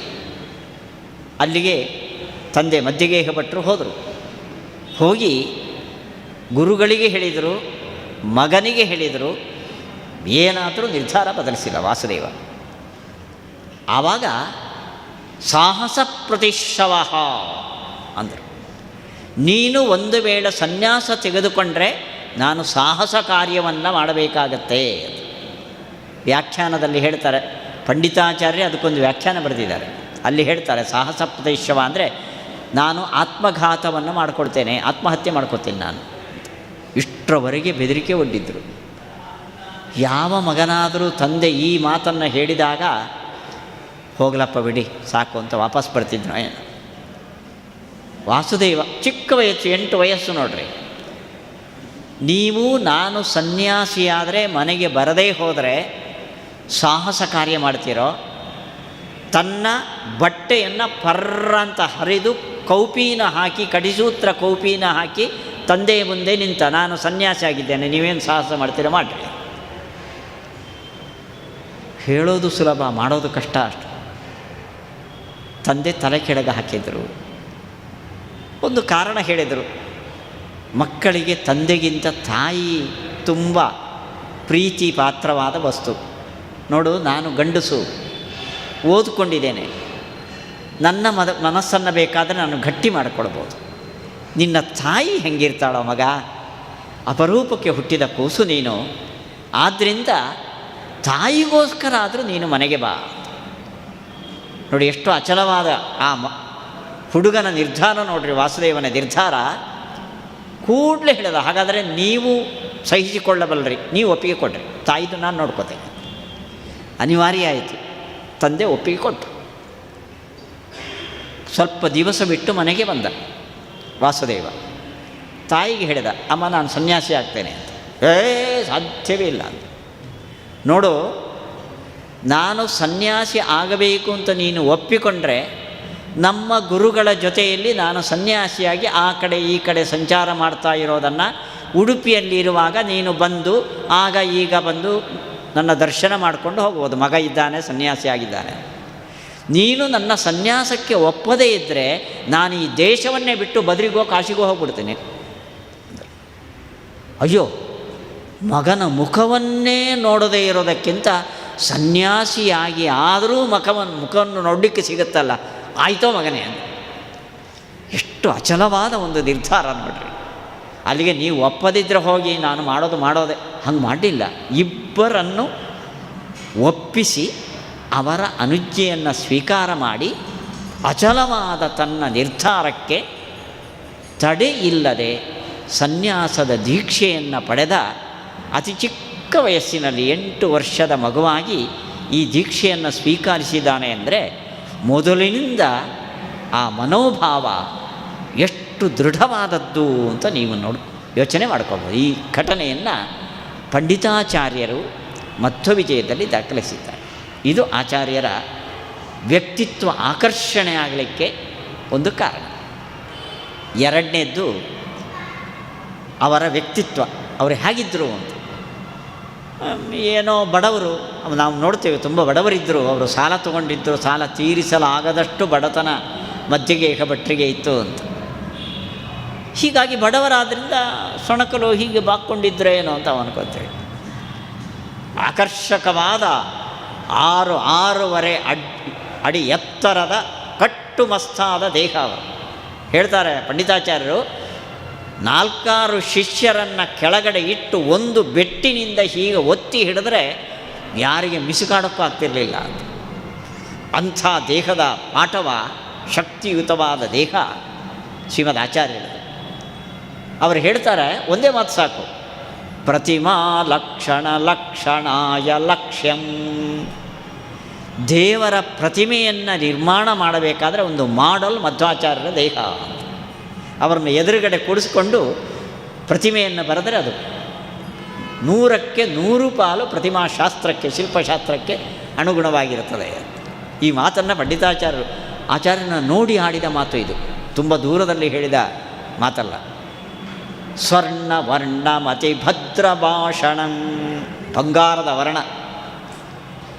ಅವರ ದೇಹದ ಆಕರ್ಷಣೆಗೆ ಒಂದು ಉದಾಹರಣೆಯನ್ನು ಕೊಡ್ತಾರೆ ಪಂಡಿತಾಚಾರ್ಯ. ಒಂದು ಘಟನೆ.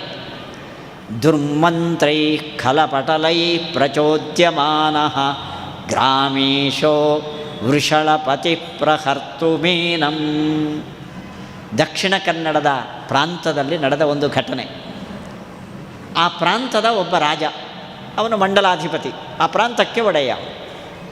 ವೃಷಲಪತಿ ಅಂತ ಹೇಳ್ತಾರೆ. ಅವನ ಬ್ರಾಹ್ಮಣೇತರ, ಆ ಗ್ರಾಮದ ಗ್ರಾಮಾಧಿಪತಿ ಆದ. ಆ ಗ್ರಾಮದ ಆಡಳಿತ ಅವನಿಗೆ ಸೇರಿತ್ತು. ಮಧ್ವಾಚಾರ್ಯರು ಆ ಗ್ರಾಮಕ್ಕೆ ಬರ್ತಾರೆ ಅಂತ ಗೊತ್ತಾಯಿತು. ಆಚಾರ್ಯರಿಗೆ ವಿರೋಧಿಗಳಾದ ಕೆಲವು ವ್ಯಕ್ತಿಗಳು ಅವನಿಗೆ ಹೋಗಿ ಹೇಳಿದ್ದಾರೆ, ಅವರನ್ನು ಏನಾದರೂ ಮಾಡಿ ಅಪಮಾನಗೊಳಿಸಬೇಕು ಅಂತ. ಅವರ ಮಾತು ನಂಬಿ ಆ ಗ್ರಾಮಾಧಿಪ 4 ಜನ ಸೈನಿಕರಿಂದ ಕೂಡಿಸಿಕೊಂಡು ಇವತ್ತು ಆಚಾರ್ಯರು ಬಂದರೆ ಅವರಿಗೆ ಹೊಡಿಬೇಕು ಅಂತ ಸುಸಜ್ಜಿತನಾಗಿ ಹೊರಟಿದ್ದ. ಬಂದರು, ಠಕ ಠಕ ಠಕ ಠಕ ಅಂತ ಹಾವಿಗೆ ಹಾಕ್ಕೊಂಡು ಶಿಷ್ಯರ ಜೊತೆಯಲ್ಲಿ ಆಚಾರ್ಯರು ಬರ್ತಾ ಇದ್ದಾರೆ. ಹೊಡಿಬೇಕು ಅಂತ ದೊಣ್ಣೆ ಹಿಡ್ಕೊಂಡವರು ಅವರೆಲ್ಲ ಉದ್ದಕ್ಕೆ ಉದ್ದಂಡ ಪ್ರಣಾಮ ಮಾಡಿದರು ಆಚಾರ್ಯರು. ಪ್ರೋದ್ಯಂತಂ ರವಿಮಿವ ವಿಸ್ಮಿತೋ ನಾಮ. ಎಂಥ ತೇಜಸ್ಸದು! ಪಂಡಿತಾಚಾರ್ಯ ಹೇಳ್ತಾರೆ, ಉದಯಗಿರಿಯಲ್ಲಿ ಕೆಂಪಾಗಿ ಉದಿಸುವ ಸೂರ್ಯನ ಥರ ಕಂಡು ಅವರ ತೇಜಸ್ಸಿಗೆ ಮಾರು ಹೋಗಿ ಅವರಿಗೆ ಅವಮಾನ ಮಾಡಬೇಕು ಅಂತ ಬಂದ ರಾಜ ತನ್ನ ಪರಿವಾರದ ಜೊತೆ ಅವರಿಗೆ ನಮಸ್ಕಾರ ಮಾಡಿ ತಪ್ಪಾಯಿತು ಅಂತ ಬೇಡಿಕೊಂಡ. ಇದು ಆಚಾರ್ಯರ ವ್ಯಕ್ತಿತ್ವ. ನಾವು ನೀವು ಅಭಿಮಾನಿಗಳು ಹೇಳ್ಕೊಳ್ಳೋದು ಬೇಡ. ಆಚಾರ್ಯರ ಜೀವನದಲ್ಲಿ ಇನ್ನೊಂದು ಘಟನೆ ನಡೆಯಿತು. ಗಂಗಾ ನದಿಯನ್ನು ದಾಟಿ ಆಚೆ ಕಡೆ ಶಿಷ್ಯರ ಜೊತೆ ಹಾರಿ ಗಂಗೆಗೆ, ಅಲ್ಲಿ ದೋಣಿಯ ವ್ಯವಸ್ಥೆಯನ್ನು ನಿಲ್ಲಿಸಿಬಿಟ್ಟಿದ್ದ ರಾಜ, ಶತ್ರುಗಳು ಬರ್ತಾರೆ ಅಂತ. ಇವತ್ತಿನ ಥರ ಅಲ್ಲ, ಇವತ್ತು ಗಂಗೆಯಲ್ಲಿ ಪ್ರವಾಹ ಕಮ್ಮಿ ಇದೆ. ಆವತ್ತಿನ ಗಂಗೆ ವರ್ಷ ವರ್ಷ ಗಂಗೆಯ ಪ್ರವಾಹ ಕಡಿಮೆ ಆಗ್ತಾ ಇದೆ. ಆವತ್ತು ಗುಸುಗುಟ್ಟುವ ಪ್ರವಾಹ ಗಂಗೆದ್ದು. ಶಿಷ್ಯರ ಜೊತೆ ಆ ಪ್ರವಾಹಕ್ಕೆ ಹಾರಿ, ಆಚಾರ್ಯರಿಗೆ ಧೈರ್ಯ ಇತ್ತು, ಅಷ್ಟು ಧೈರ್ಯ ಶಿಷ್ಯರಿಗೆ ಇರಲಿಲ್ಲ. ನಾವು ಹಾರಿದರೆ ಮತ್ತೆ ಮೇಲಕ್ಕೆ ಬರದಿದ್ದರೆ ಅಂತ. ಆಚಾರ್ಯ ಹೇಳಿದರು, ನಿಮಗೆ ಹೆದರಿಕೆ ಆಗೋದಾದರೆ ನನ್ನ ಕಾಲು ಒಬ್ಬರು ಹಿಡ್ಕೊಳ್ಳಿ, ಅವನ ಕಾಲು ಮತ್ತೊಬ್ಬ ಹಿಡೀರಿ, ಉದ್ದಕ್ಕೆ ಒಬ್ಬರ ಕಾಲು ಒಬ್ಬರು ಚೈನ್ ಥರ ಹಿಡ್ಕೊಂಡು ದಾಟ್ರಿ, ನಾನು ಮುಂದ್ಗಡೆ ಇರ್ತೇನೆ. ಇದು ಗುರುಗಳು ಅಂದರೆ ನೋಡ್ರಿ, ಬರೀ ಪಾಠ ಹೇಳೋದಕ್ಕೆ ಮಾತ್ರ ಅಲ್ಲ, ಇದಕ್ಕೂ ಬೇಕು ಗುರುಗಳು ಧೈರ್ಯವಂತರಾಗಿ. ಹೀಗೆ ಗಂಗಾ ನದಿಯನ್ನು ದಾಟಿ ಆ ಕಡೆ ಬಂದರೆ ಅವರು ಹಿಂದೂಗಳಲ್ಲ, ಹಿಂದೂ ಇತರರಾದ ಮುಸ್ಲಿಂ ಸೈನಿಕರು. ಅವರೆಲ್ಲ ಶಸ್ತ್ರಸಜ್ಜಿತರಾಗಿ ಆಚಾರ್ಯರ ಮೇಲೆ ಆಕ್ರಮಣ ಮಾಡೋದಕ್ಕೆ ಬಂದರೆ ಆಚಾರ್ಯರು ಹೇಳಿದರು, ಹೆದರಬೇಡಿ, ಬೇಕಾಷ್ಟು ಜನ ಇದ್ದೀರಿ, ಕೈಯಲ್ಲಿ ಶಸ್ತ್ರ ಇದೆ, ನಾವಿರೋದು 4-6 ಜನ, ನಮ್ಮಿಂದ ನಿಮಗೆ ಯಾವ ಹೆದರಿಕೆನೂ ಇಲ್ಲ, ನಿಮ್ಮ ರಾಜನನ್ನು ನಾವು ನೋಡಬೇಕು, ತೋರಿಸ್ರಿ. ಸಿಂಹ ಸಮ್ಮನನ ಮೇನ ಮುನ್ನತಂ. ಸೈನಿಕರ ಮಧ್ಯದಲ್ಲಿ ಆಚಾರ್ಯರಿದ್ದಾರೆ, ರಾಜ ಅರಮನೆ ಮೇಲ್ಗಡೆ ನಿಂತು ನೋಡ್ತಾ ಇದ್ದಾನೆ. ಅವರು ಸೈನಿಕರು ಅಂದರೆ ನಮ್ಮ ಸೈನಿಕರಲ್ಲ, ಅವರು ಮುಸ್ಲಿಂ ಸೈನಿಕರಲ್ಲೂ, ಎಲ್ಲ ತಿಂತಾರೆ ಅವರು, ಕಟ್ಟು ಮಸ್ತಾದ ದೇಹ ಅವರದು. ಅವರ ಮಧ್ಯದಲ್ಲಿ ಅವರ್ಯಾರೂ ಕಾಣದಷ್ಟು ಎತ್ತರದಲ್ಲಿ ಯಾವ ಭೀತಿಯೂ ಇಲ್ಲದೆ ಠಕ ಠಕ ಅಂತ ನಡ್ಕೊಂಡು ಬರ್ತಾ ಇದ್ದಾರೆ ಆಚಾರ್ಯರು. ನಮ್ಮ ಹಿಂದೂ ಇತರರಾದ ಒಬ್ಬ ರಾಜ ಅವರ ಆ ಗಾಂಭೀರ್ಯಂ ಧೃತಿಂ ಉರುವೀರ್ಯಂ, ಅವರ ಆ ತೇಜಸ್ಸನ್ನು ನೋಡಿ ಹಿಂದೂ ಇತರನಾದ ಒಬ್ಬ ಮುಸ್ಲಿಂ ದೊರೆ ಕೆಳಗಡೆ ಬಂದು ನಮಸ್ಕಾರ ಮಾಡಿ ರಾಜ್ಯಾರ್ಥಂ ಸಪದಿ ಸಮರ್ಥಯಾಂ ಬಭೂವ, ತನ್ನ ರಾಜ್ಯದ ಅರ್ಧ ಭಾಗವನ್ನು ಅವರಿಗೆ ಕೊಟ್ಟ. ಇದು ಆಚಾರ್ಯರ ನಿಲುವು. ಅವರು ದಕ್ಷಿಣ ಕನ್ನಡದಲ್ಲಿ ಜಯಸಿಂಹರಾಜನ ಆಸ್ಥಾನಕ್ಕೆ ಬಂದರೆ ಈ ದೃಶ್ಯವನ್ನು ನಾವು ಭಾಗವತದಲ್ಲಿ ಕೃಷ್ಣನ ಬಗ್ಗೆ ಕಾಣ್ತೇವೆ. ಕೃಷ್ಣ ಅಪರೂಪಕ್ಕೆ ರುಕ್ಮಿಣಿಯ ಕರೆಯ ಮೇರೆಗೆ ಕುಂಡಿನಪುರಕ್ಕೆ ಬಂದರೆ ಊರಿನ ಜನ ಎಲ್ಲ ಆ ಕಡೆ ಈ ಕಡೆ ಮಹಡಿ ಮೇಲೆ ನಿಂತು ಒಬ್ಬರು ಒಳಗಳ್ಳದೆ ಶ್ರೀಕೃಷ್ಣನನ್ನು ನೋಡಬೇಕು ಅಂತ ಕಾಯ್ತಾ ಇದ್ರಂತೆ. ಆ ಕಡೆ ಈ ಕಡೆ ಕೃಷ್ಣ ನಡ್ಕೊಂಡು ಹೋಗ್ತಾ ಇದ್ದರೆ ರಾಜಬೀದಿಯಲ್ಲಿ, ಛೇ, ನಮ್ಮ ರುಕ್ಮಿಣಿಗೆ ಇದಕ್ಕಿಂತ ಒಳ್ಳೆ ವರ ಇನ್ನು ಪ್ರಪಂಚದಲ್ಲೇ ಸಿಗಲಿಕ್ಕಿಲ್ಲ ಅಂದ್ಕೊಂಡು. ಹಾಗೆ ಜಯಸಿಂಹರ ರಾಜನ ಆಸ್ಥಾನಕ್ಕೆ ಆಚಾರ್ಯರು ಬರ್ತಾ ಇದ್ದರೆ ಊರ ಜನ ಎಲ್ಲ ಮುಗಿಬಿದ್ದು ಈ ಸನ್ಯಾಸಿಯನ್ನು ನೋಡೋಕ್ಕೆ, ಆಚಾರ್ಯರು ಯಾರು ಅಂತ ಪರಿಚಯ ಇಲ್ಲ ಅವರಿಗೆ, ಆದರೆ ನೋಡೋಕ್ಕಷ್ಟು ಸುಂದರ. ಅವರು ನೋಡಬೇಕಂತ ಮುಗಿಬಿದ್ದು ನೂಕು ನುಗ್ಲಾದಾಗ ಇರಿ ಅಂದ್ಕೊಂಡು ಆಚಾರ್ಯ ಎತ್ತರಕ್ಕೆ ನಿಂತು ಒಂದು ಸತ ಆ ಕಡೆ ಈ ಕಡೆ ತೋರಿಸಿದರು. ಇದು ಆಚಾರ್ಯರ ದೇಹದ ನಿಲುವು. ನಮ್ಮ ಇವತ್ತಿನ ಯಾವ ಸನ್ಯಾಸಿಗಳೂ ಅಲ್ಲ ಅವರ ಮುಂದೆ. ಅಷ್ಟು ಆಕರ್ಷಕವಾದ, ನೋಡಿದ ಕೂಡಲೇ ತಲೆ ಬಾಗಬೇಕು ಅಂತ ಅನಿಸುವ ತೇಜಪುಂಜವಾದ ವ್ಯಕ್ತಿತ್ವ ಇದು ಆಚಾರ್ಯರಿಗೆ ಇತ್ತು. ಇದರಿಂದ ಅವರ ಸಿದ್ಧಾಂತವನ್ನು 10 ಜನ ಸಜ್ಜನರು ಅರಸೋದಕ್ಕೆ ಧೈರ್ಯ ಮಾಡಿದ್ದರು. ಮೂರನೇದ್ದು ಆಚಾರ್ಯರಿಗೆ ಇದ್ದ ಶಾಸ್ತ್ರ ಪಾಂಡಿತ್ಯ. ಅವರು ಹೋದಲ್ಲೆಲ್ಲ ವೇದ ಪ್ರವಚನಾಚಾರ್ಯ ಅಂತ ಅವರಿಗೆ ಹೆಸರು. ಇವತ್ತಿನ ಥರ ಆ ಪುರಾಣ ಈ ಪುರಾಣ ಅಂತ ಹೇಳ್ತಾ ಇದ್ದವರಲ್ಲ ಅವರು. ವೇದದ ವ್ಯಾಖ್ಯಾನವನ್ನು ಮಾಡ್ತಾ ಇದ್ದರಂತೆ. ಒಂದು ಘಟನೆಯನ್ನು ಉಲ್ಲೇಖ ಮಾಡ್ತಾರೆ. ಗೋದಾವರಿ ನದಿಯ ತೀರಕ್ಕೆ ಬಂದಿದ್ದಾರೆ ಆಚಾರ್ಯರು. ಪಂಡಿತರ ಮಧ್ಯೆ ಷಡ್ದರ್ಶನಗಳನ್ನು, ಆವತ್ತಿನ ಕಾಲದಲ್ಲಿ ಪ್ರಚಲಿತವಿದ್ದ ಷಡ್ದರ್ಶನಗಳನ್ನು ಒಬ್ಬೊಬ್ಬರು ವಿದ್ವಾಂಸರು ಒಂದೊಂದು ತಮ್ಮ ಸಿದ್ಧಾಂತವನ್ನು ಸಮರ್ಥನೆ ಮಾಡಿದರೆ ಇದು ತಪ್ಪು ಅಂತ ಅವ್ರನ್ನ ಕುಡಿಸ್ತಾ ಇದ್ದಂತೆ. 21 ಶಾಖೆಗಳಲ್ಲಿ ನಿಷ್ಣಾತರಾದ ವಿದ್ವಾಂಸರು ಮಾಡಿದ ಪ್ರಶ್ನೆಗಳಿಗೆ ಆಚಾರ್ಯರು ಸರಿಯಾದ ಉತ್ತರವನ್ನು ಹೇಳಿ ವೇದಕ್ಕೆ ಅಪೂರ್ವವಾದ ವ್ಯಾಖ್ಯಾನವನ್ನು ಮಾಡಿ ತೋರಿಸಿದ್ರಂತೆ ಅವರ ಮಧ್ಯದಲ್ಲಿ. ಸರ್ವಜ್ಞೋ ಯತಿರಿತಿ, ಅಲ್ಲಿಯ ಪಂಡಿತರೆಲ್ಲ ತೀರ್ಮಾನ ಮಾಡಿದ್ದರಂತೆ, ಇಷ್ಟು ತಿಳಿದ ಒಬ್ಬ ವಿದ್ವಾಂಸ ನಮ್ಮ ಸಮಕಾಲದಲ್ಲಿ ನಾವು ಎಲ್ಲೂ ನೋಡಲಿಲ್ಲ. ಇದು ಪಂಡಿತ ಮಂಡಳಿಯಲ್ಲಿ ಆದ ತೀರ್ಮಾನ.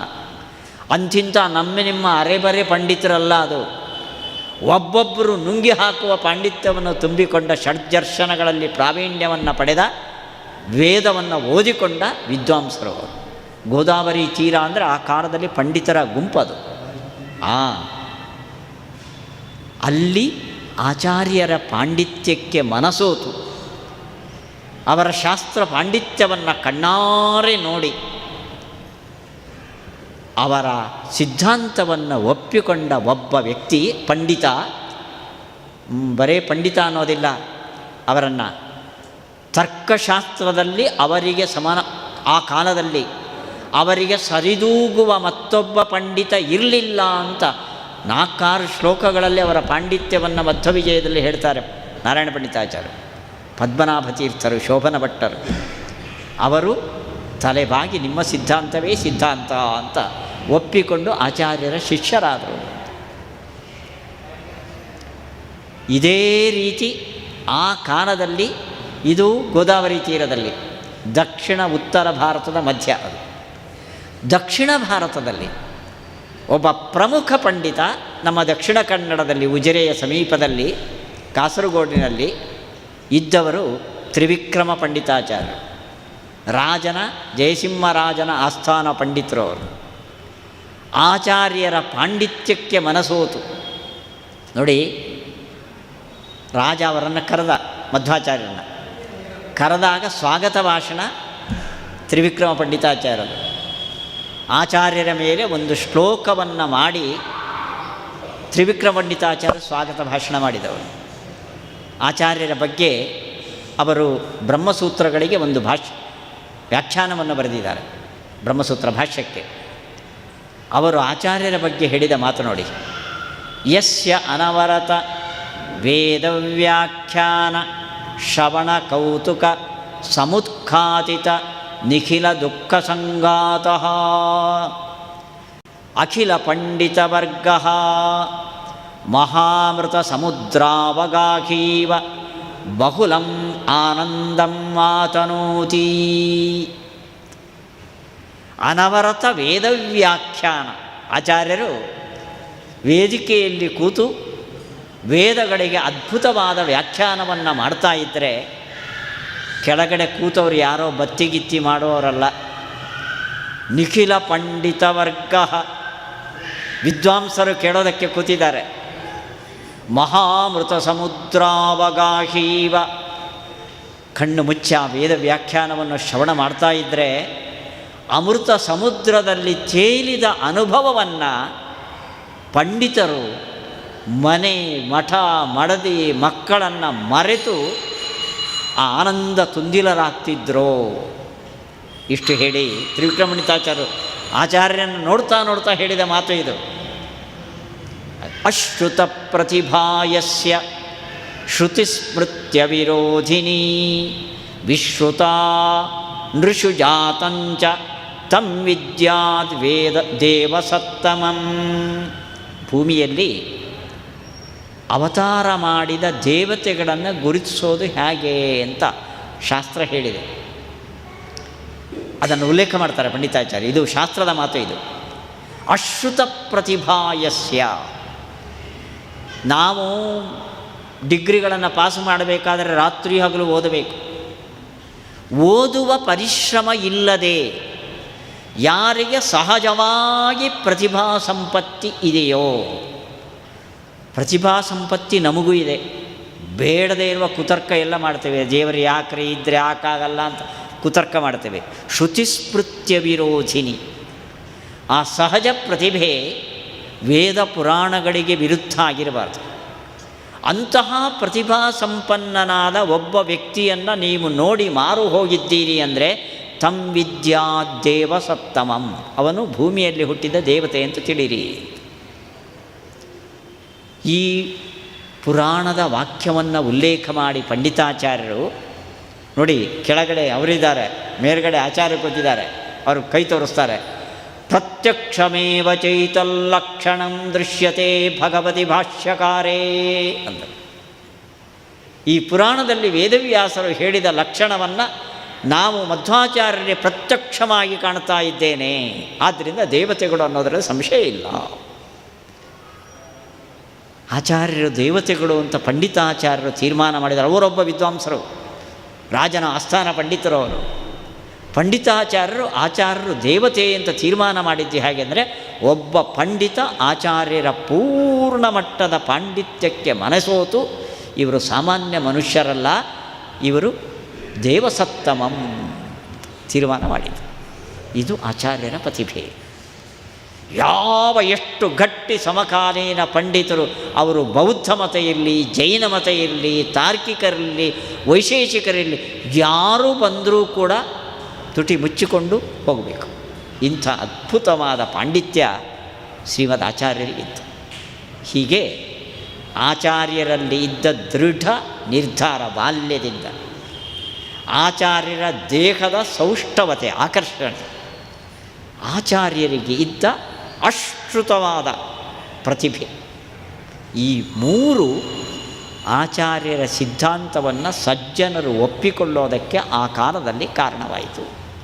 ಆದ್ದರಿಂದ ನಮ್ಮ ಭಾರತೀಯ ದರ್ಶನಗಳಲ್ಲಿ ಒಂದು ದರ್ಶನಾಚಾರ್ಯರು ಅಂತ ಅನ್ನೋ ಸ್ಥಾನಕ್ಕೆ ಏರಿಸೋದಕ್ಕೆ ಇದು ಪ್ರಮುಖವಾದ ಕಾರಣಗಳಾಗಿ ಬಂತು.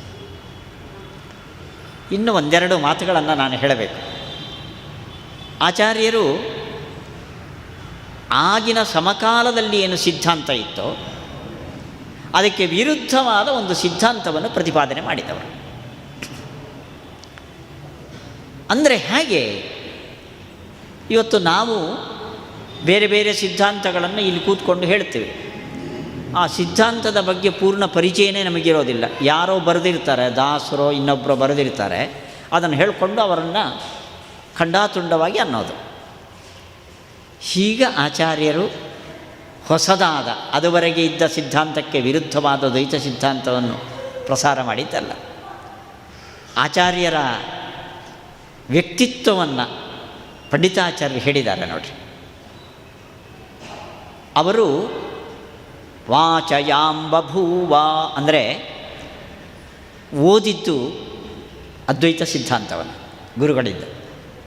ಅದ್ವೈತ ಸಿದ್ಧಾಂತದ ಮೇರು ಕೃತಿಗಳನ್ನು ಆಚಾರ್ಯರು ಅಧ್ಯಯನ ಮಾಡಿದ್ದಾರೆ. ಆರಂಭದಲ್ಲಿ ಅಧ್ಯಯನ ಮಾಡಿ ಉಡುಪಿಯಲ್ಲಿ ನಡೆದ ಘಟನೆ ಇದು.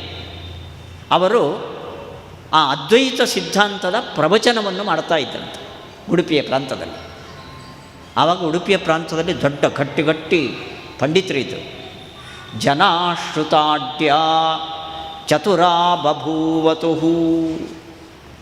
ಮಧ್ವಾಚಾರ್ಯರು ಅದ್ವೈತ ಸಿದ್ಧಾಂತದ ಪ್ರವಚನ ಮಾಡ್ತಾರೆ ಅಂದರೆ ಅಕ್ಕಪಕ್ಕದ ಊರಿನಿಂದ ಘನ ಪಂಡಿತರು ಬಂದು ಕೊಡ್ತಾ ಇದ್ದಂತೆ ಆಚಾರ್ಯರ ಹತ್ರ. ಅದ್ವೈತ ಸಿದ್ಧಾಂತದ ಪ್ರಮೇಯಗಳನ್ನು ನಾವು ಕೇಳಬೇಕು. ಯಾವ ಸಿದ್ಧಾಂತವನ್ನು ಆಚಾರ್ಯರು ನಿರಾಕರಣೆ ಮಾಡಿ ಅದಕ್ಕೆ ವಿರುದ್ಧವಾದ ಒಂದು ಸಿದ್ಧಾಂತವನ್ನು ಪ್ರಚಾರ ಮಾಡಿದರೋ ಅದೇ ಸಿದ್ಧಾಂತದಲ್ಲಿ ತಳಸ್ಪರ್ಶಿ ಪಾಂಡಿತ್ಯವನ್ನು ಆಚಾರ್ಯರು ಪಡೆದಿದ್ದರು ಅನ್ನೋದಕ್ಕೆ ಅದ್ವೈತ ಸಿದ್ಧಾಂತದ ಆವತ್ತಿನ ದಿಗ್ಧಂತಿ ಪಂಡಿತರು ಅದ್ವೈತ ಪ್ರವಚನವನ್ನು ಮಧ್ವಾಚಾರ್ಯರು ಮಾಡ್ತಾ ಇದ್ದರೆ ಕೇಳೋಕ್ಕೆ ಬಂದು ಕೊಡ್ತಾಯಿದ್ದರು. ಇದು ಆಚಾರ್ಯರ ಆರಂಭದಲ್ಲಿ ಅವರು ಬಂದಿದ್ದು ತತ್ವಜ್ಞಾನ ಪ್ರಸಾರಕ್ಕೆ.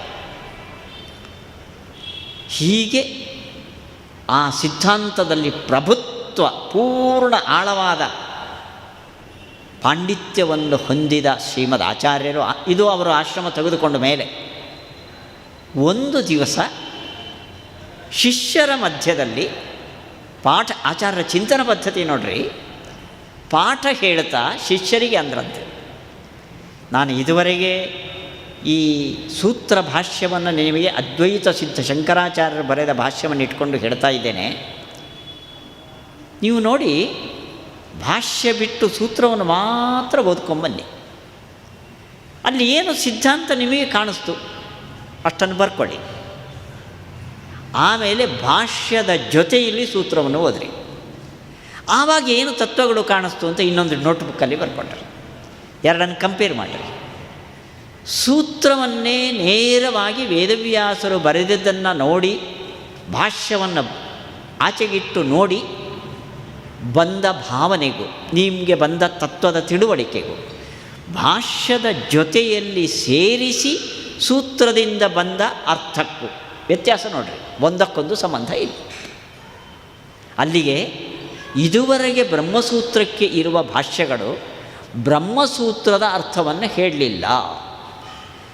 ಅವರ ತಲೆಯಲ್ಲಿ ಒಂದು ತತ್ವ ಇತ್ತು, ಅದನ್ನು ಬ್ರಹ್ಮಸೂತ್ರದಿಂದ ಎಳೆದು ನಾವು ಹೇಳಿದ್ದು ಅಲ್ಲಿದೆ ನೋಡ್ರಿ ಅಂತ ತೋರಿಸಿದೆ. ನೀವು ಹೇಳಿದ್ದು ಅಲ್ಲಿರೋದಲ್ಲ, ಅಲ್ಲಿರೋದು ನಿಮ್ಮ ತಲೆಗೆ ಹೋಗಬೇಕು. ಹಾಗೆ ಆಗಬೇಕಾದ್ರೆ ಬ್ರಹ್ಮಸೂತ್ರದಿಂದ ನಾವು ತತ್ವವನ್ನು ತಿಳಿಬೇಕು ಹೊರತು ನಾವು ಕಂಡುಕೊಂಡ ತತ್ವವನ್ನು ಬ್ರಹ್ಮಸೂತ್ರದಿಂದ ಎಳೆಯೋದಲ್ಲ. ಇದು ಆಚಾರ್ಯರು ಮೊದಲನೇದಾಗಿ ಯಾವ ಶಾಸ್ತ್ರದಲ್ಲಿ ತಾವು ಪ್ರಬುದ್ಧ ಪಾಂಡಿತ್ಯವನ್ನು ಹೊಂದಿದ್ರೋ ಅದೇ ಶಾಸ್ತ್ರದ ಬಗ್ಗೆ ಇನ್ನೊಂದು ಮಾತನ್ನು ಶಿಷ್ಯರ ಮುಂದೆ ಹೇಳಿದರು. ಇದು ಕೆಲವರಿಗೆ, ಆಚಾರ್ಯರ ಶಿಷ್ಯರು ಅಂದರೆ ಸಾಮಾನ್ಯರಾಗಿರೋದಿಲ್ಲ ಅವರು, ಕೆಲವರಿಗೆ ಹೌದಲ್ಲ ಅನ್ನಿಸ್ತು. ಹೌದು ನೋಡಿ, ನಿಮಗೊಂದು ತಥ್ಯವನ್ನು ಹೇಳ್ತೇನೆ. ನಮ್ಮ ಮೂರೂ ಸಿದ್ಧಾಂತಗಳಿಗೂ, ಇವತ್ತು ಪ್ರಚಲಿತವಾದ 3 ಸಿದ್ಧಾಂತಗಳಿದೆಯಲ್ಲ, 3 ಸಿದ್ಧಾಂತಗಳಿಗೂ ಮೂಲ ಉಪನಿಷತ್ತುಗಳು, ಭಗವದ್ಗೀತೆ ಮತ್ತು ಸೂತ್ರ, ಬ್ರಹ್ಮಸೂತ್ರ. ಇದರ ಆಧಾರದಲ್ಲಿ ಅವರು ಹೇಳಿದ ತತ್ವ ಅಲ್ಲಿ ಟ್ಯಾಲಿ ಆಗಬೇಕು, ಇಲ್ಲದಿದ್ದರೆ ಅದು ಸಿದ್ಧಾಂತ ಆಗೋದು.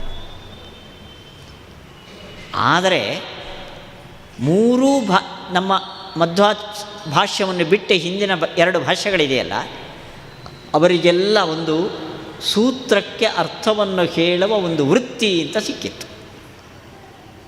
ಆಯಿತಾ? ಬೋಧಾಯನ ವೃತ್ತಿ ಅಂತ ಅದನ್ನು ಒಬ್ಬ ಭಾಷ್ಯಕಾರರು ಉಲ್ಲೇಖ ಮಾಡಿದ್ದಾರೆ. ಆ ವೃತ್ತಿಕಾರ ಹೇಳಿದ ಅರ್ಥಕ್ಕೆ ಅನುಗುಣವಾಗಿ ಸೂತ್ರಾರ್ಥವನ್ನು ಬೆಳೆಸಿದರು ಅವರಿಬ್ಬರು. ನಿಮಗೊಂದು ಆಶ್ಚರ್ಯದ ಸಂಗತಿ ಹೇಳ್ತೇನೆ. ಶಾಂಕರ ಭಾಷ್ಯವೂ ಕೂಡ ಈ ವೃತ್ತಿಗೆ ಅನುಗುಣವಾಗಿ ಸೂತ್ರಕ್ಕೆ ಅರ್ಥ ಹೇಳ್ತಾರೆ. ಶಂಕರಾಚಾರ್ಯ ಹೇಳ್ಕೊಂಡು ಹೋಗ್ತಾರೆ. ಕೆಲವು ಕಡೆ ಹೇಳ್ತಾರೆ, ನನಗಿಂತ ಮುಂಚೆ ಈ ಬ್ರಹ್ಮಸೂತ್ರಗಳಿಗೆ ವೃತ್ತಿ ಅಂತ ಅರ್ಥವನ್ನು ಹೇಳಿದ್ದಾರೆ, ನನಗೆ ಯಾಕೋ ಈ ಅರ್ಥ ಸರಿ ಕಾಣಿಸೋದಿಲ್ಲ, ನಾನು ಬೇರೆಯೇ ಅರ್ಥ ಹೇಳ್ತೇನೆ ಅಂತ. ಕೆಲವು ಕಡೆ ವೃತ್ತಿಕಾರ ಅದುವರೆಗೆ ಅನೂಚಾನವಾಗಿ ಸಂಪ್ರದಾಯಬದ್ಧವಾಗಿ ಬ್ರಹ್ಮ ಅಂದರೆ ಸಿದ್ಧಾಂತ ಪ್ರತಿಷ್ಠೆಗೆ ಮೂಲವಾದ ಬ್ರಹ್ಮಸೂತ್ರಗಳಿಗೆ ಅರ್ಥವನ್ನು ವಿವರಿಸುವ ಅತಿ ಪ್ರಾಚೀನವಾದ ವೃತ್ತಿಗೆ ಅನುಗುಣವಾಗಿ ಭಾಷ್ಯ ಬರೆದರು ಆ ಭಾಷ್ಯಕಾರರು. ಕೆಲವು ಕಡೆ ಈ ವೃತ್ತಿಯ ಅರ್ಥ ನನಗೆ ಸರಿ ತೋರೋದಿಲ್ಲ, ನನಗೆ ತೋರಿದ ಅರ್ಥ ಇದು ಅಂತ ಇವರು ಬೇರೆ ಬರೆದರು. ಮಧ್ವಾಚಾರ್ಯರು ತಮ್ಮ ಭಾಷ್ಯ ಬರಿಬೇಕಾದರೆ ಯಾವ ವೃತ್ತಿಯನ್ನು ಅನುಸರಣೆ ಮಾಡಿದವರಲ್ಲ. ಮತ್ತು ಹೇಗೆ ಭಾಷ್ಯ ಬರೆದರು ನೋಡಿ. ಅವರ ಮೊದಲು ದ್ವೈತ ಭಾಷ್ಯವನ್ನು ಬರೆದಾಗ ಆಕ್ಷೇಪ ಇತ್ತಿತ್ತು ಕೆಲವರು ವಿದ್ವಾಂಸರು, ಸಂಪ್ರದಾಯಕ್ಕೆ ವಿರುದ್ಧವಾಗಿ ಅರ್ಥ ಹೇಳ್ತಾ ಇದ್ದೀರಿ ನೀವು ಅಂತ. ಹೌದು ಅಂದರು ಆಚಾರ್ಯರು. ಹೌದು, ಇದುವರೆಗೆ ನಾನು ಹೇಳಿದ ಅರ್ಥ ಯಾವ ಸಂಪ್ರದಾಯದಲ್ಲೂ ಬಂದಿಲ್ಲ, ನಾನು ಬೇರೆ ಅರ್ಥ ಹೇಳ್ತೇನೆ. ಯಾರು ಹೇಳ್ಕೊಟ್ಟಿದ್ದು? ನಮಗೆ ನಮ್ಮ ಗುರುಗಳು ವೇದವ್ಯಾಸರು ಹೇಳಿದ ಅರ್ಥ. ಸೂತ್ರವನ್ನು ರಚನೆ ಮಾಡಿದವರು ಯಾರು? ವೇದವ್ಯಾಸರು. ಅವರ ಅಭಿಪ್ರಾಯ ನಾವು ಸೂತ್ರಕ್ಕೆ ಹೇಳಬೇಕೋ ಅಥವಾ ಯಾರೋ ವೃತ್ತಿಕಾರ ಹೇಳಿದ್ದನ್ನು ನಾವು ಹೇಳಬೇಕೋ? ಆಶ್ಚರ್ಯ ನೋಡಿ. ಆಚಾರ್ಯರು ಬದರಿಗೆ ಹೋದರು. ನಾನು ಆಗಲೇ ಉಲ್ಲೇಖ ಮಾಡಿದ್ದೇನೆ, ನಾರಾಯಣಾಶ್ರಮಕ್ಕೆ ಹೋದರು ಅಂತ. ಅಲ್ಲಿ ವೇದವ್ಯಾಸರು ಇದ್ದರು. ಅವರು ಆಚಾರ್ಯರಿಗೆ ಕೊಟ್ಟ ಆದೇಶವೇ ಕುರು ಸೂತ್ರ ಭಾಷ್ಯಂ. ನಾನು ಬರೆದ ಬ್ರಹ್ಮಸೂತ್ರಕ್ಕೆ ಸರಿಯಾದ ವಿವರಣೆಯನ್ನು ಕೊಟ್ಟ ಭಾಷ್ಯಗಳು ಇದುವರೆಗೆ ಇಲ್ಲ, ನೀನು ಸೂತ್ರ ಭಾಷ್ಯ ಬರಿಬೇಕು. ಸೂತ್ರದ ನನಗೆ ವಿವಕ್ಷಿತವಾದ ಅರ್ಥ ಇದು, ಇದರ ಭಾಷ್ಯವನ್ನು ಬರಿಬೇಕು. ಆಚಾರ್ಯರು ಮೊದಲು ಬರೆದದ್ದು ಗೀತಾ ಭಾಷ್ಯ, ಆಮೇಲೆ ಬರೆದದ್ದು ವೇದವ್ಯಾಸರ ಸೂತ್ರವನ್ನು ಬರೆದ ವೇದವ್ಯಾಸರ ಆದೇಶದಂತೆ ಅವರಿಂದ್ರ ಸೂತ್ರದ ಅರ್ಥವನ್ನು ತಿಳಿದು ಬ್ರಹ್ಮಸೂತ್ರ ಭಾಷ್ಯ. ಆ ಬ್ರಹ್ಮಸೂತ್ರ ಭಾಷ್ಯದ ಬಗ್ಗೆ ಆವಾಗಲೇ ತಲೆಯಲ್ಲಿ ತುಂಬಿಕೊಂಡು ಬಂದಿದ್ದಾರೆ ಆಚಾರ್ಯರು ವೇದವ್ಯಾಸರಿಂದ. ಅದಕ್ಕೆ ವಿರುದ್ಧವಾಗಿದೆ ಇದುವರೆಗಿನ ಭಾಷ್ಯಗಳು. ಆದ್ದರಿಂದ ಶಿಷ್ಯರಿಗೆ ಒಂದು ದಿವಸ ಪಾಠದಲ್ಲಿ ಹೇಳಿದರು, ನೋಡಿ ಸೂತ್ರದ ಅರ್ಥ ಇದು, ಭಾಷ್ಯದ ಅರ್ಥ ಅದಕ್ಕೆ ವಿರುದ್ಧವಾಗಿದೆ. ಇಲ್ಲಿ ಒಂದು ಹೊಸ ವಿಚಾರ ಪದ್ಧತಿ ಅದು ಶಿಷ್ಯರ ಮನಸ್ಸಿನಲ್ಲಿ ಅಂಕುರಿಸಿತು. ಇವತ್ತು ಭಗವದ್ಗೀತೆಗೆ ನೂರಾರು ಸಾವಿರಾರು ವ್ಯಾಖ್ಯಾನಗಳಿದೆ. ಕನ್ನಡದಲ್ಲಿದೆ, ಆಂಗ್ಲ ಭಾಷೆಯಲ್ಲಿದೆ, ಹಿಂದಿಯಲ್ಲಿದೆ, ಬೇರೆ ಬೇರೆ ಪ್ರಾದೇಶಿಕ ಭಾಷೆಗಳಲ್ಲಿದೆ. ಒಬ್ಬ ಸಾಧಕ ಅವನ ಸಾಧನೆಯಲ್ಲಿ ಅವನಿಗೆ ಕೆಲವು ವಿಷಯಗಳು ಹೊಳೆಯುತ್ತದೆ. ಭಗವದ್ಗೀತೆ ನೋಡ್ತಾನೆ, ಆ ಶಬ್ದಕ್ಕೆ ಅವನು ಸಂಸ್ಕೃತ ಬರಬೇಕು ಅಂತಿಲ್ಲ, ಅವನಿಗೆ ಆ ಶಬ್ದಕ್ಕೆ ತನ್ನ ಭಾವನೆಗೆ ಹೊಂದುವ ಭಾವ ತೋರ್ತು, ಬರಿತಾನೆ, ಅದಕ್ಕೆ ಭಾಷ್ಯ ಬರಿತಾನೆ. ಅದು ಗೀತೆಗೆ ಅನುಗುಣವಾಗಿರಬೇಕು ಅಂತಿಲ್ಲ, ಇವನ ಭಾವ ಗೀತೆಯಿಂದ ಬಂತು, ಗೀತೆಯ ಭಾವ ನೀವಂದಿದ್ದಲ್ಲ.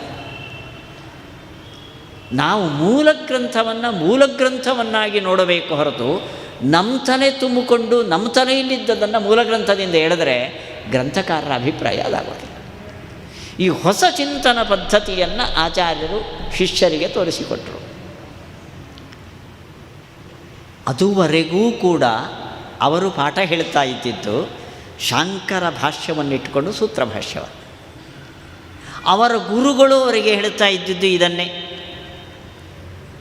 ಈ ಮಾತನ್ನು 1, 2, 3 ಬಾರಿ ಪಾಠದಲ್ಲಿ ಹೇಳಿದಾಗ ಜ್ಯೇಷ್ಠ ಯತಿ ಅಂತ ಅವರ ಹೆಸರು ಹೇಳೋದಿಲ್ಲ, ಅವರಲ್ಲಿ ಹಿರಿಯ ಒಬ್ಬ ಯತಿ ಅವರು ಕೇಳಿದರು, ಆಚಾರ್ಯರೇ ಇದುವರೆಗಿನ ಭಾಷ್ಯಗಳು ಹಾಗಿರಲಿ, ನಿಮಗೆ ಸರಿ ಕಾಣಲ್ಲ ಅಂತಾದರೆ ನೀವು ಸೂತ್ರಕ್ಕೆ ವೇದವ್ಯಾಸರಿಗೆ ಸಮ್ಮತವಾದ ಅರ್ಥವನ್ನು ಇನ್ನು ಮುಂದೆ ನಮ್ಮ ಪಾಠದಲ್ಲಿ ಹೇಳ್ರಿ. ಆವತ್ತಿಂದ ಪ್ರಚಲಿತ ಭಾಷ್ಯವನ್ನು ಈ ಕಡೆ ಸರಿಸಿ ಆಚಾರ್ಯರು ವ್ಯಾಸರು ಹೇಳಿದ ಸೂತ್ರದ ಅರ್ಥವನ್ನು ಹೇಳೋಕ್ಕೆ ಶುರು ಮಾಡಿದರು. ಅದು ಆಚಾರ್ಯರು ಅವತಾರ ಮಾಡಿದ ಮುಖ್ಯ ಉದ್ದೇಶವನ್ನು ಆರಂಭ ಮಾಡಿದ ಕ್ಷಣ ಅದು. ಅಲ್ಲಿಂದ ದ್ವೈತ ಸಿದ್ಧಾಂತ, ಆಚಾರ್ಯರ ಪೂರ್ಣಪ್ರಜ್ಞ ದರ್ಶನ, ತತ್ವವಾದ ಅಲ್ಲಿಂದ ಹೊರಬಂತು. ಎಷ್ಟೊಂದು ಕರಾರುವಾಕ್ಕಾದ ಪೀಠಿಕೆ ಇದೆ ನೋಡ್ರಿ ಅದರ ಹಿಂದುಗಡೆ. ಏನೋ ಹಿಂದೆ ಹೇಳಿದ್ದೆಲ್ಲ ತಪ್ಪು, ನಾನು ಹೇಳಿದ್ದು ಹೊಸ್ತು ಅಂತ ಕೀರ್ತಿಯ ಉದ್ದೇಶದಿಂದ ಬಂದಿದ್ದಲ್ಲ ಅದು. ಹಿಂದಿದ್ದನ್ನು ಪೂರ್ಣ ಓದಿ ಅದನ್ನು ಪಾಠ ಹೇಳಿ ಅದು ಸರಿಯಲ್ಲ ಅಂತ ಶಿಷ್ಯರ ಮನಸ್ಸಲ್ಲಿ ಬರೆಸಿ ಅವರ ಇವತ್ತು ಮೇಷ್ಟ್ರು ಹೇಳಿದ ಪಾಠ ಶಿಷ್ಯರಿಗೆ ಯಾಕೆ ಅರ್ಥ ಆಗಲ್ಲ ಅಂದರೆ ಅವರ ಜಿಜ್ಞಾಸೆಗೆ ಅನುಗುಣವಾಗಿ ಮೇಷ್ಟ್ರು ಹೇಳಲ್ಲ. ಅವರಿಗೆ ಇದೇನು ಅಂತ ಸಮಸ್ಯೆ ಬಂದರೆ ಅದಕ್ಕೆ ಉತ್ತರ ಕೊಟ್ಟರೆ ಅದು ತಲೆಯಲ್ಲಿ ನಿಲ್ಲುತ್ತೆ. ಅವರಿಗೆ ಸಮಸ್ಯೆಯೇ ಬರದಿದ್ದರೆ ಮೇಷ್ಟ್ರು ಗಂಟೆಗಟ್ಟಲೆ ಪಾಠ ಹೇಳಿದರೆ ಇವನಿಗೆ ಅರ್ಥ ಆಗಲ್ಲ. ಆ ಜಿಜ್ಞಾಸೆ ಬೆಳಿಬೇಕು ನೋಡ್ರಿ.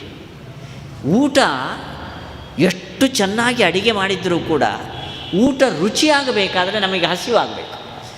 ಹಸಿವಾಗಿ ಊಟ ಮಾಡಿದರೆ ಊಟ ರುಚಿಯಾಗತ್ತೆ ಹೊರತು ಹಸಿವಿಲ್ಲದವನಿಗೆ ಎಷ್ಟು ರುಚಿ ಅಡಿಗೆ ಮಾಡಿದರೂ ಊಟ ಮೆಚ್ಚೋದಿಲ್ಲ. ಹೀಗೆ ಜಿಜ್ಞಾಸೆಗೆ ಅನುಗುಣವಾಗಿ ಅದನ್ನು ಮೂಡಿಸಿ ಹೊಸವೊಂದು ಸಿದ್ಧಾಂತವನ್ನು ಪ್ರತಿಷ್ಠಾಪನೆ ಮಾಡಿದವರು ಶ್ರೀಮದ್ ಆನಂದತೀರ್ಥ ಭಗವತ್ಪಾದಾಚಾರ್ಯರು. ಅದು ವ್ಯಾಸರ ಸಿದ್ಧಾಂತ, ಸೂತ್ರದ ಸಿದ್ಧಾಂತ, ಉಪನಿಷತ್ತಿನ ಸಿದ್ಧಾಂತ. ಈ ತತ್ವವನ್ನು ತಿಳಿಸೋಕ್ಕೋಸ್ಕರವೇ ವ್ಯಾಸರ ಆಜ್ಞೆಯಿಂದ ಪ್ರಸಾರ ಮಾಡಿದ ಒಂದು ಸಿದ್ಧಾಂತ ಅದು ದ್ವೈತ ಸಿದ್ಧಾಂತ, ಆಚಾರ್ಯರ ಸಿದ್ಧಾಂತ. ಇನ್ನೊಂದು ಸ್ವಲ್ಪ ಹೊತ್ತಲ್ಲಿ ಮುಗಿಸ್ಬಿಡ್ತೀನಿ ನಾನು. ಆಚಾರ್ಯರು ಹೇಳೋದಕ್ಕೆ ಏನು ಉಳಿದಿತ್ತು ಅಂತ, ಹೊಸ್ತು ಹೇಳೋದಕ್ಕೇನು ಉಳಿದಿತ್ತು ನೋಡಿ. ಆಚಾರ್ಯರಕ್ಕಿಂತ ಹಿಂದೆ ಇದ್ದಿತ್ತು ಏಕಾತ್ಮವಾದ. ನಾವೆಲ್ಲ ಕಾಣೋದು ಜಡ ವಸ್ತುಗಳನ್ನು, ಇದು ಜಡ, ಇದು ಜಡ, ಒಂದಲ್ಲ ಒಂದು ದಿವಸ ಇದು ಭಸ್ಮ ಆಗತ್ತೆ, ಹುಟ್ಟಿದ್ದು ಸಾಯ್ತದೆ. ಅದು ಇದಲ್ಲದೆ ಕಣ್ಣಿಗೆ ಕಾಣೋದರ ಒಳಗೆ ಕಣ್ಣಿಗೆ ಕಾಣದ ಒಂದು ಚೇತನ ಇದೆ. ಈ ಚೇತನ ಎಷ್ಟು ಅಂದರೆ ಒಂದು, ಕಣ್ಣಿಗೆ ಕಾಣೋದಿಲ್ಲ, ಅದರಿಂದ ಒಂದೇ ಸಾಕು ಅಂತ ಇದೊಂದು ಸಿದ್ಧಾಂತ, ಏಕಾತ್ಮವಾದ ಅಂತ ಕರೀತಾರೆ. ಹಾಗಾದರೆ ದೇವರು, ನಾವು ಎಲ್ಲರೂ ಒಂದೇ ರೀ. ಇಲ್ಲಿ ನೋಡಿ, ಚಿಕ್ಕ ಬಲ್ಬು ಇದೆ, ದೊಡ್ಡ ಬಲ್ಬು ಇದೆ, ಫ್ಯಾನ್ ಇದೆ. ಇದರ ಒಳಗಡೆ ಹರಿಯುವ ಕರೆಂಟು ಎಷ್ಟು? ಒಂದೇ. ಅದು ಬಲ್ಬ್ ಆದರೆ ಪ್ರಕಾಶ ಕೊಡುತ್ತೆ, ಫ್ಯಾನ್ ಆದರೆ ಗಾಳಿ ಕೊಡುತ್ತೆ. ಎರಡರ ಒಳಗೆ ಇರೋದು ಕರೆಂಟು ಒಂದೇ. ಒಬ್ಬ ಮನುಷ್ಯ, ಒಂದು ಪ್ರಾಣಿ, ಒಂದು ಪಕ್ಷಿ, ದೇಹ ಬೇರೆ ಬೇರೆ ಬಲ್ಬುಗಳ ಥರ, ಅದರ ಒಳಗಡೆ ಪಾಸಾಗುವ ಚೈತನ್ಯ ಒಂದೇ, ಏಕಚೈತನ್ಯವಾದ ಆತ್ಮ ಒಂದೇ ಅಂತ. ಇದನ್ನು ಅದ್ವೈತವಾದ ಅಂತ ಕರಿತೀವಿ. ಇನ್ನೇನಿರ್ಬೋದು ಹೇಳಿ ಇದಕ್ಕೆ ವಿರುದ್ಧವಾಗಿ? ಏಕ ಅಲ್ಲ, ಅನೇಕ ಅಂತ. ನನ್ನ ದೇಹದಲ್ಲಿರುವ ಆತ್ಮ ಬೇರೆ, ನಿಮ್ಮ ದೇಹದಲ್ಲಿರುವ ಆತ್ಮ ಬೇರೆ, ಹಸಿವಿನ ಒಳಗಡೆ ಇರುವ ಆತ್ಮ ಬೇರೆ, ಹಕ್ಕಿಯ ಒಳಗಡೆ ಇರುವ ಆತ್ಮ ಬೇರೆ.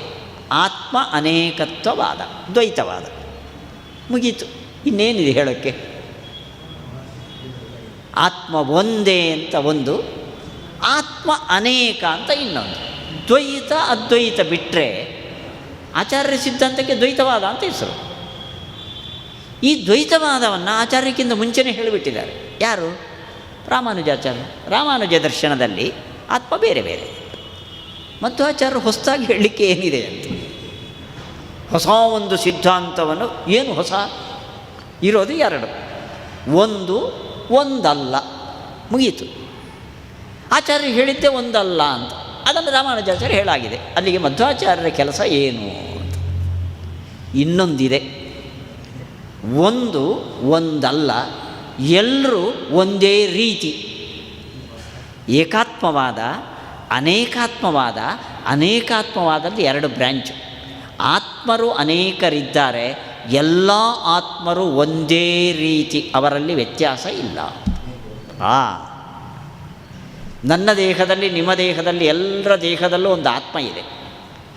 ಅದು ಆ್ಯಕ್ಚುವಲಿ ನನ್ನ ದೇಹದಲ್ಲಿರುವ ಆತ್ಮನಿಗೂ ನಿಮ್ಮ ದೇಹದಲ್ಲಿರುವ ಆತ್ಮನಿಗೂ ಯಾವ ವ್ಯತ್ಯಾಸವೂ ಇಲ್ಲ. ನಾನು ಕೂತು ಇಲ್ಲಿ ಪ್ರವಚನ ಮಾಡ್ತೇನೆ, ಹರಿದಾಸ್ ಭಟ್ರು ವಿದ್ವಾಂಸರು ಹೇಳ್ತೀರಿ. ನಿಮ್ಮ ದೇಹದಲ್ಲೂ ಒಬ್ಬ ವಿದ್ವಾಂಸ ಇದ್ದಾನೆ, ನೀವು ಕೆದರಲಿಲ್ಲ ಅಷ್ಟೇ, ಅದನ್ನು ಕೆದಕಿಲ್ಲ. ಎಲ್ಲ ಆತ್ಮರು ಸಮಾನ. ಅಲ್ಲಿಗೆ ಏಕಾತ್ಮವಾದ ಒಂದು ಸಿದ್ಧಾಂತ, ಅನೇಕಾತ್ಮರಿದ್ದಾರೆ, ಎಲ್ಲ ಆತ್ಮರು ಸಮಾನರು. ಇದು ಆಚಾರ್ಯಕ್ಕಿಂತ ಮೊದಲಿದ್ದ ಸಿದ್ಧಾಂತ. ಆಚಾರ್ಯರು ಅನೇಕಾತ್ಮವಾದವನ್ನು ಹೇಳಿದರು, ಆದರೆ ಎಲ್ಲರೂ ನಾಟ್ ಈಕ್ವಲ್ ಅಂತ. ಈಕ್ವಲ್ ಅಲ್ಲ ಅಂದರೆ ಇವತ್ತಿನ ನಮ್ಮ ಸಮತಾವಾದವನ್ನು ನಿರಾಕರಣೆ ಮಾಡೋದಲ್ಲ. ಒಬ್ಬೊಬ್ಬರ ದೇಹದಲ್ಲಿರುವ ಆತ್ಮನೂ ಒಂದೊಂದು ರೀತಿ. ಇದನ್ನು ಹೇಗೆ ಒಪ್ಪೋದು ಅಂತ ನಿಮಗೆ ಅನಿಸ್ಬೋದು. ನೋಡಿ, ಒಂದು ದೊಡ್ಡ ಆಲದ ಮರ, ಸಾವಿರಾರು ಎಲೆಗಳಿದೆ. ಒಂದು ಎಲೆ ಥರನೇ ಎಲ್ಲ ಎಲೆಗಳು ಅಂತ ಕಾಣುತ್ತೆ ನಮಗೆ. ಆದರೆ ಕ್ಲೀನಾಗಿ ಅಬ್ಸರ್ವ್ ಮಾಡಿ, ಸೂಕ್ಷ್ಮ ವೀಕ್ಷಣೆ ಮಾಡಿ, ಒಂದು ಎಲೆ ಥರ ಒಂದೇ ಇಲ್ಲ. ಒಂದು ಬಿಟ್ಟಾದರೂ ವ್ಯತ್ಯಾಸ ಇದೆ ಅದರ. ನೋಡಿ, ನಾವೆಲ್ಲ ಒಂದೇ ರೀತಿ ಇದ್ದೇವೆ ಅಂತ ಇಟ್ಕೊ, ಹೈಟು ವೆಯ್ಟು ಎಲ್ಲ ಒಂದೇ ರೀತಿ ಇದೆ ಅಂತ ಇಟ್ಕೊಳ್ಳಿ. ಥಂಬ್ ಇಂಪ್ರೆಷನ್ ನಮ್ಮದು ಬೇರೆ, ನಿಮ್ಮದು ಬೇರೆ. ಕೋಟಿಗಟ್ಟಲೆ ಜನರಿದ್ದರೂ ಕೂಡ ಒಬ್ಬನ ಹೆಬ್ಬೆಟ್ಟಿನಂತೆ ಮತ್ತೊಬ್ಬನದು ಇಲ್ಲ, ಸ್ಲೈಟ್ ಡಿಫ್ರೆನ್ಸ್ ಇದೆ. ಜಡದಲ್ಲಿ ಅನೇಕತೆ ಇದ್ದರೂ ಸಮಾನತೆ ಇಲ್ಲ, ಏನಾದರೂ ಒಂದು ವ್ಯತ್ಯಾಸ ಇದೆ, ಒದ್ರಂತೆ ಒಂದಿಲ್ಲ. ಮತ್ತು ಚೇತನದಲ್ಲಿ ಅದು ಇರಬೇಕಲ್ಲ. ಈ ಪ್ರಪಂಚದಲ್ಲಿ ಎರಡೇ, ಜಡ ಚೇತನ. ಜಡದಲ್ಲಿ ಸಾಮ್ಯ ಇಲ್ಲ 100ಕ್ಕೆ 100% ಅಂತ ಅಂದಮೇಲೆ ಚೇತನದಲ್ಲೂ ಇರಬಾರ್ದಲ್ಲ. ಆದ್ದರಿಂದ ನಾನು ನಾನೇ, ನೀವು ನೀವೇ, ಮತ್ತೊಬ್ಬರು ಮತ್ತೊಬ್ಬರೇ, ಅವರವರು ಅವರವರ ಸ್ಥಿತಿಯನ್ನು ಪಡೆಯೋದೇ ಅವರವರ ಅಂತಿಮ ಗುರಿ. ಆದ್ದರಿಂದ ಅನೇಕಾತ್ಮವಾದದಲ್ಲಿ ಆತ್ಮವೈಷಮ್ಯವಾದವನ್ನು ಮಂಡಿಸಿದ ಒಂದು ಹೊಸ ಸಿದ್ಧಾಂತ, ಶ್ರುತಿಬದ್ಧವಾದ ಸಿದ್ಧಾಂತ, ತರ್ಕಬದ್ಧವಾದ ಸಿದ್ಧಾಂತ ದ್ವೈತ ಸಿದ್ಧಾಂತ. ಈ ಸಿದ್ಧಾಂತವನ್ನು ಆಚಾರ್ಯರು ಜನರಿಗೆ ಮನವರಿಕೆ ಮಾಡಿಕೊಟ್ಟು, ನಿಮಗೊಂದೇ ಒಂದು ಹೇಳ್ತೇನೆ, ಸಾಮ್ಯವಾದ ಕೇಳೋಕ್ಕೆ ಕರೆಕ್ಟು. ಇವತ್ತು ಸಾಮ್ಯವಾದ ಅಂದರೆ, ವೈಷಮ್ಯವಾದ ಅಂದ ಕೂಡಲೇ ನಿಮಗೆ 2 ಲಾಡು ಹಾಕಬೇಕು, ನನಗೆ ಒಂದೇ ಲಾಡು ಹಾಕಿ, ಆ ವೈಷಮ್ಯ ಅಲ್ಲ ಹೇಳೋದು. ವೈಷಮ್ಯವಾದ ಅಂದರೆ ನೋಡಿ, ನೀವಿದ್ದೇವೆ, ನಾನು ಹೇಳುವನು, ನೀವು ಕೇಳುವವರು. ನಾವೆಲ್ಲ ಪ್ರತಿನಿತ್ಯ ಬೆಳಿಗ್ಗೆ ಎದ್ದು ಆಚಾರ್ಯರ ಸಿದ್ಧಾಂತವನ್ನು ನಂಬಿ ಏಕಾದಶಿ ಉಪವಾಸವನ್ನು ಮಾಡಿ ಬಹಳ ಶ್ರದ್ಧೆಯಿಂದ ಆಚಾರ ವಿಚಾರ ನಿಷ್ಠರಾದವರು. ಇನ್ನೊಬ್ಬ ಇದ್ದಾನೆ, ದಿನಾ ದೇವಸ್ಥಾನಕ್ಕೆ ಬರ್ತಾನೆ, ಭಕ್ತಿಯಿಂದ ಏಕಾದಶಿ ಇಲ್ಲ, ದ್ವಾದಶಿ ಇಲ್ಲ, ಅವನಿಗೆ ಜಪ ಇಲ್ಲ, ತಪ ಇಲ್ಲ, ಅವನು ದೇವರ ಭಕ್ತ, ನಾನು ದೇವರ ಭಕ್ತ. ದೇವತೆಗಳಿದ್ದಾರೆ, ಬ್ರಹ್ಮ, ರುದ್ರ, ಇಂದ್ರ, ಇವರೆಲ್ಲ ಇದ್ದಾರೆ, ಅವರೂ ಒಬ್ಬ ದೇವರ ಭಕ್ತರು. ಹೇಳ್ತಾರೆ ಶಾಸ್ತ್ರದಲ್ಲಿ, ದಶಕಲ್ಪಂ ತಪಶ್ಚೀರ್ಣಂ ರುದ್ರೇಣ, ರುದ್ರದೇವರು ಭಗವಂತನನ್ನು ಮೆಚ್ಚಿಸೋಕ್ಕೋಸ್ಕರ 10 ಕಲ್ಪಗಳ ಕಾಲ ಲವಣ ಸಮುದ್ರದಲ್ಲಿ ಮುಳುಗಿ ತಪಸ್ಸು ಮಾಡಿದ್ರು. ಅಂಥ ಸಾಧನೆ ಅವರದು. ಎಲ್ಲರೂ ಈಕ್ವಲ್ ಅಂದರೆ ದೇವರು ಅಷ್ಟು ಪರಿಶ್ರಮಪಟ್ಟ ಅವರಿಗೂ ತಗೋ ಒಂದು ಸೇರಕ್ಕಿ ನಿನಗೆ. ನಾವು ನೀವು ಜಪ ಪೂಜೆ ಮಾಡುವವರು ಏಕಾಶಿ ನಿನಗೂ ಒಂದು ಸೇರಕ್ಕಿ. ಅಲ್ಲಿ ಯಾವ ಶ್ರಮನೂ ಪಡದೆ ದೇವರಿಗೆ ನಿತ್ಯ ನಮಸ್ಕಾರ ಮಾಡಿ ಗೋವಿಂದ ನಿನಗೂ ಒಂದು ಸೇರಕ್ಕಿ. ಹೀಗೆ ಕೊಟ್ಟರೆ ದೇವರು ಪಕ್ಷಪಾತ ಮಾಡಿದ ಅಂತ ಅನಿಸಲ್ಲ. ಎಷ್ಟು ಸಾಧನೆ ಮಾಡಿದ್ದಾರೆ ದೇವರಿಗೋಸ್ಕರ, ನಾವೇನು ಮಾಡಿದ್ದೇವೆ ಎಲ್ರಿಗೂ ಈಕ್ವಲ್ ಅಂದರೆ ಇದು ತಪ್ಪಲ್ವ? ಆಚಾರ್ಯರಂದರು, ಅವರವರ ಸಾಧನೆಗೆ ಅನುಗುಣವಾಗಿ ಅವರವರ ವ್ಯಕ್ತಿತ್ವದ ವಿಕಸನ. ಒಬ್ಬ ಅವನು MD ಮಾಡಿರ್ತಾನೆ, ಒಬ್ಬ MBBS ಮಾಡಿರ್ತಾನೆ, ಇನ್ನೊಬ್ಬ SLC ಫೈಲ್. ಎಲ್ರಿಗೂ ಆಸ್ಪತ್ರೆಯಲ್ಲಿ ಡಾಕ್ಟ್ರು ಸಿರಂಜಿ ಚುಚ್ಚು ಕೊಟ್ಟರೆ ಇದು ಸಾಮ್ಯವಾದನಾ? ಅವರವರ ಸಾಧನೆಗೆ ತಕ್ಕಂತೆ ಅವರವರಿಗೆ ಸ್ಥಾನಮಾನ. ಇದು ಆತ್ಮ ಅನೇಕತ್ವವಾದದಲ್ಲಿ ಯೋಗ್ಯತೆ ಅಂತ ನಾವು ಕರಿತೇವೆ, ವೈಷಮ್ಯವಾದ. ಈ ಸಿದ್ಧಾಂತವನ್ನು ಆಚಾರ್ಯರು ಮಂಡಿಸಿದರು. ಸಾಧನೆಯಲ್ಲೂ ಬಹಳ ಅಂಶಗಳ ವ್ಯತ್ಯಾಸ ಇದೆ. ಒಂದು ಅಂಶವನ್ನು ನಿಮ್ಮ ಮುಂದೆ ಇಟ್ಟಿದ್ದೇನೆ ನಾನು. ಶ್ರೀಮದ್ ಆಚಾರ್ಯರು ಲೋಕೋತ್ತರವಾದ ಸರ್ವೋತ್ತಮ ಒಬ್ಬ ತತ್ವದ ಅವತಾರರಾಗಿ ವ್ಯಾಸರಿಂದ ಆದೇಶ ಪಡೆದು ಬ್ರಹ್ಮಸೂತ್ರಗಳ ಉಪನಿಷತ್ತಿನ ಸಾರವನ್ನು ನಮಗೆ ಕೊಡೋಕ್ಕೋಸ್ಕರ ಬಂದ ಒಬ್ಬ ದಿವ್ಯಚೇತನ. ಅವನನ್ನು ಕಂಡವರು ಹೇಳಿದ ಮಾತು ನಮ್ಮ ಮುಂದೆ ಇದೆ, ನಾವು ಕಲ್ಪಿಸಿಕೊಂಡಿದ್ದಲ್ಲ. ಅವರ ಮೇಲೆ ಅಚಲವಾದ ಶ್ರದ್ಧಾ ಭಕ್ತಿಗಳು ನಮಗೆ ಬೆಳೆದು ಅವರ ಅನುಗ್ರಹದ ಮೂಲಕ ಭಗವಂತನ ಅನುಗ್ರಹ ನಮ್ಮ ಮೇಲೆ ಆಗಲಿ, ಈ ನಮ್ಮ ಸಾಧನಾ ದೇಹ ಅದು ಸಾರ್ಥಕವಾಗಲಿ ಅಂತ ಪ್ರಾರ್ಥನೆ ಮಾಡ್ತಾ ನನ್ನ 2 ಮಾತುಗಳನ್ನು ಮಧ್ವನವಮಿಯ ಈ ಸುಸದ ಸಂದರ್ಭದಲ್ಲಿ ನೀವು ಕೇಳಿದ್ದೀರಿ, ನಾನು ಹೇಳಿದ್ದೇನೆ. ನಮ್ಮಿಬ್ಬರಿಗೂ ಗುರುಗಳ ವಿಶೇಷ ಅನುಗ್ರಹ ಆಗಲಿ ಅಂತ ಪ್ರಾರ್ಥನೆ ಮಾಡ್ತಾ ಶ್ರೀಕೃಷ್ಣ ಅರ್ಪಣ.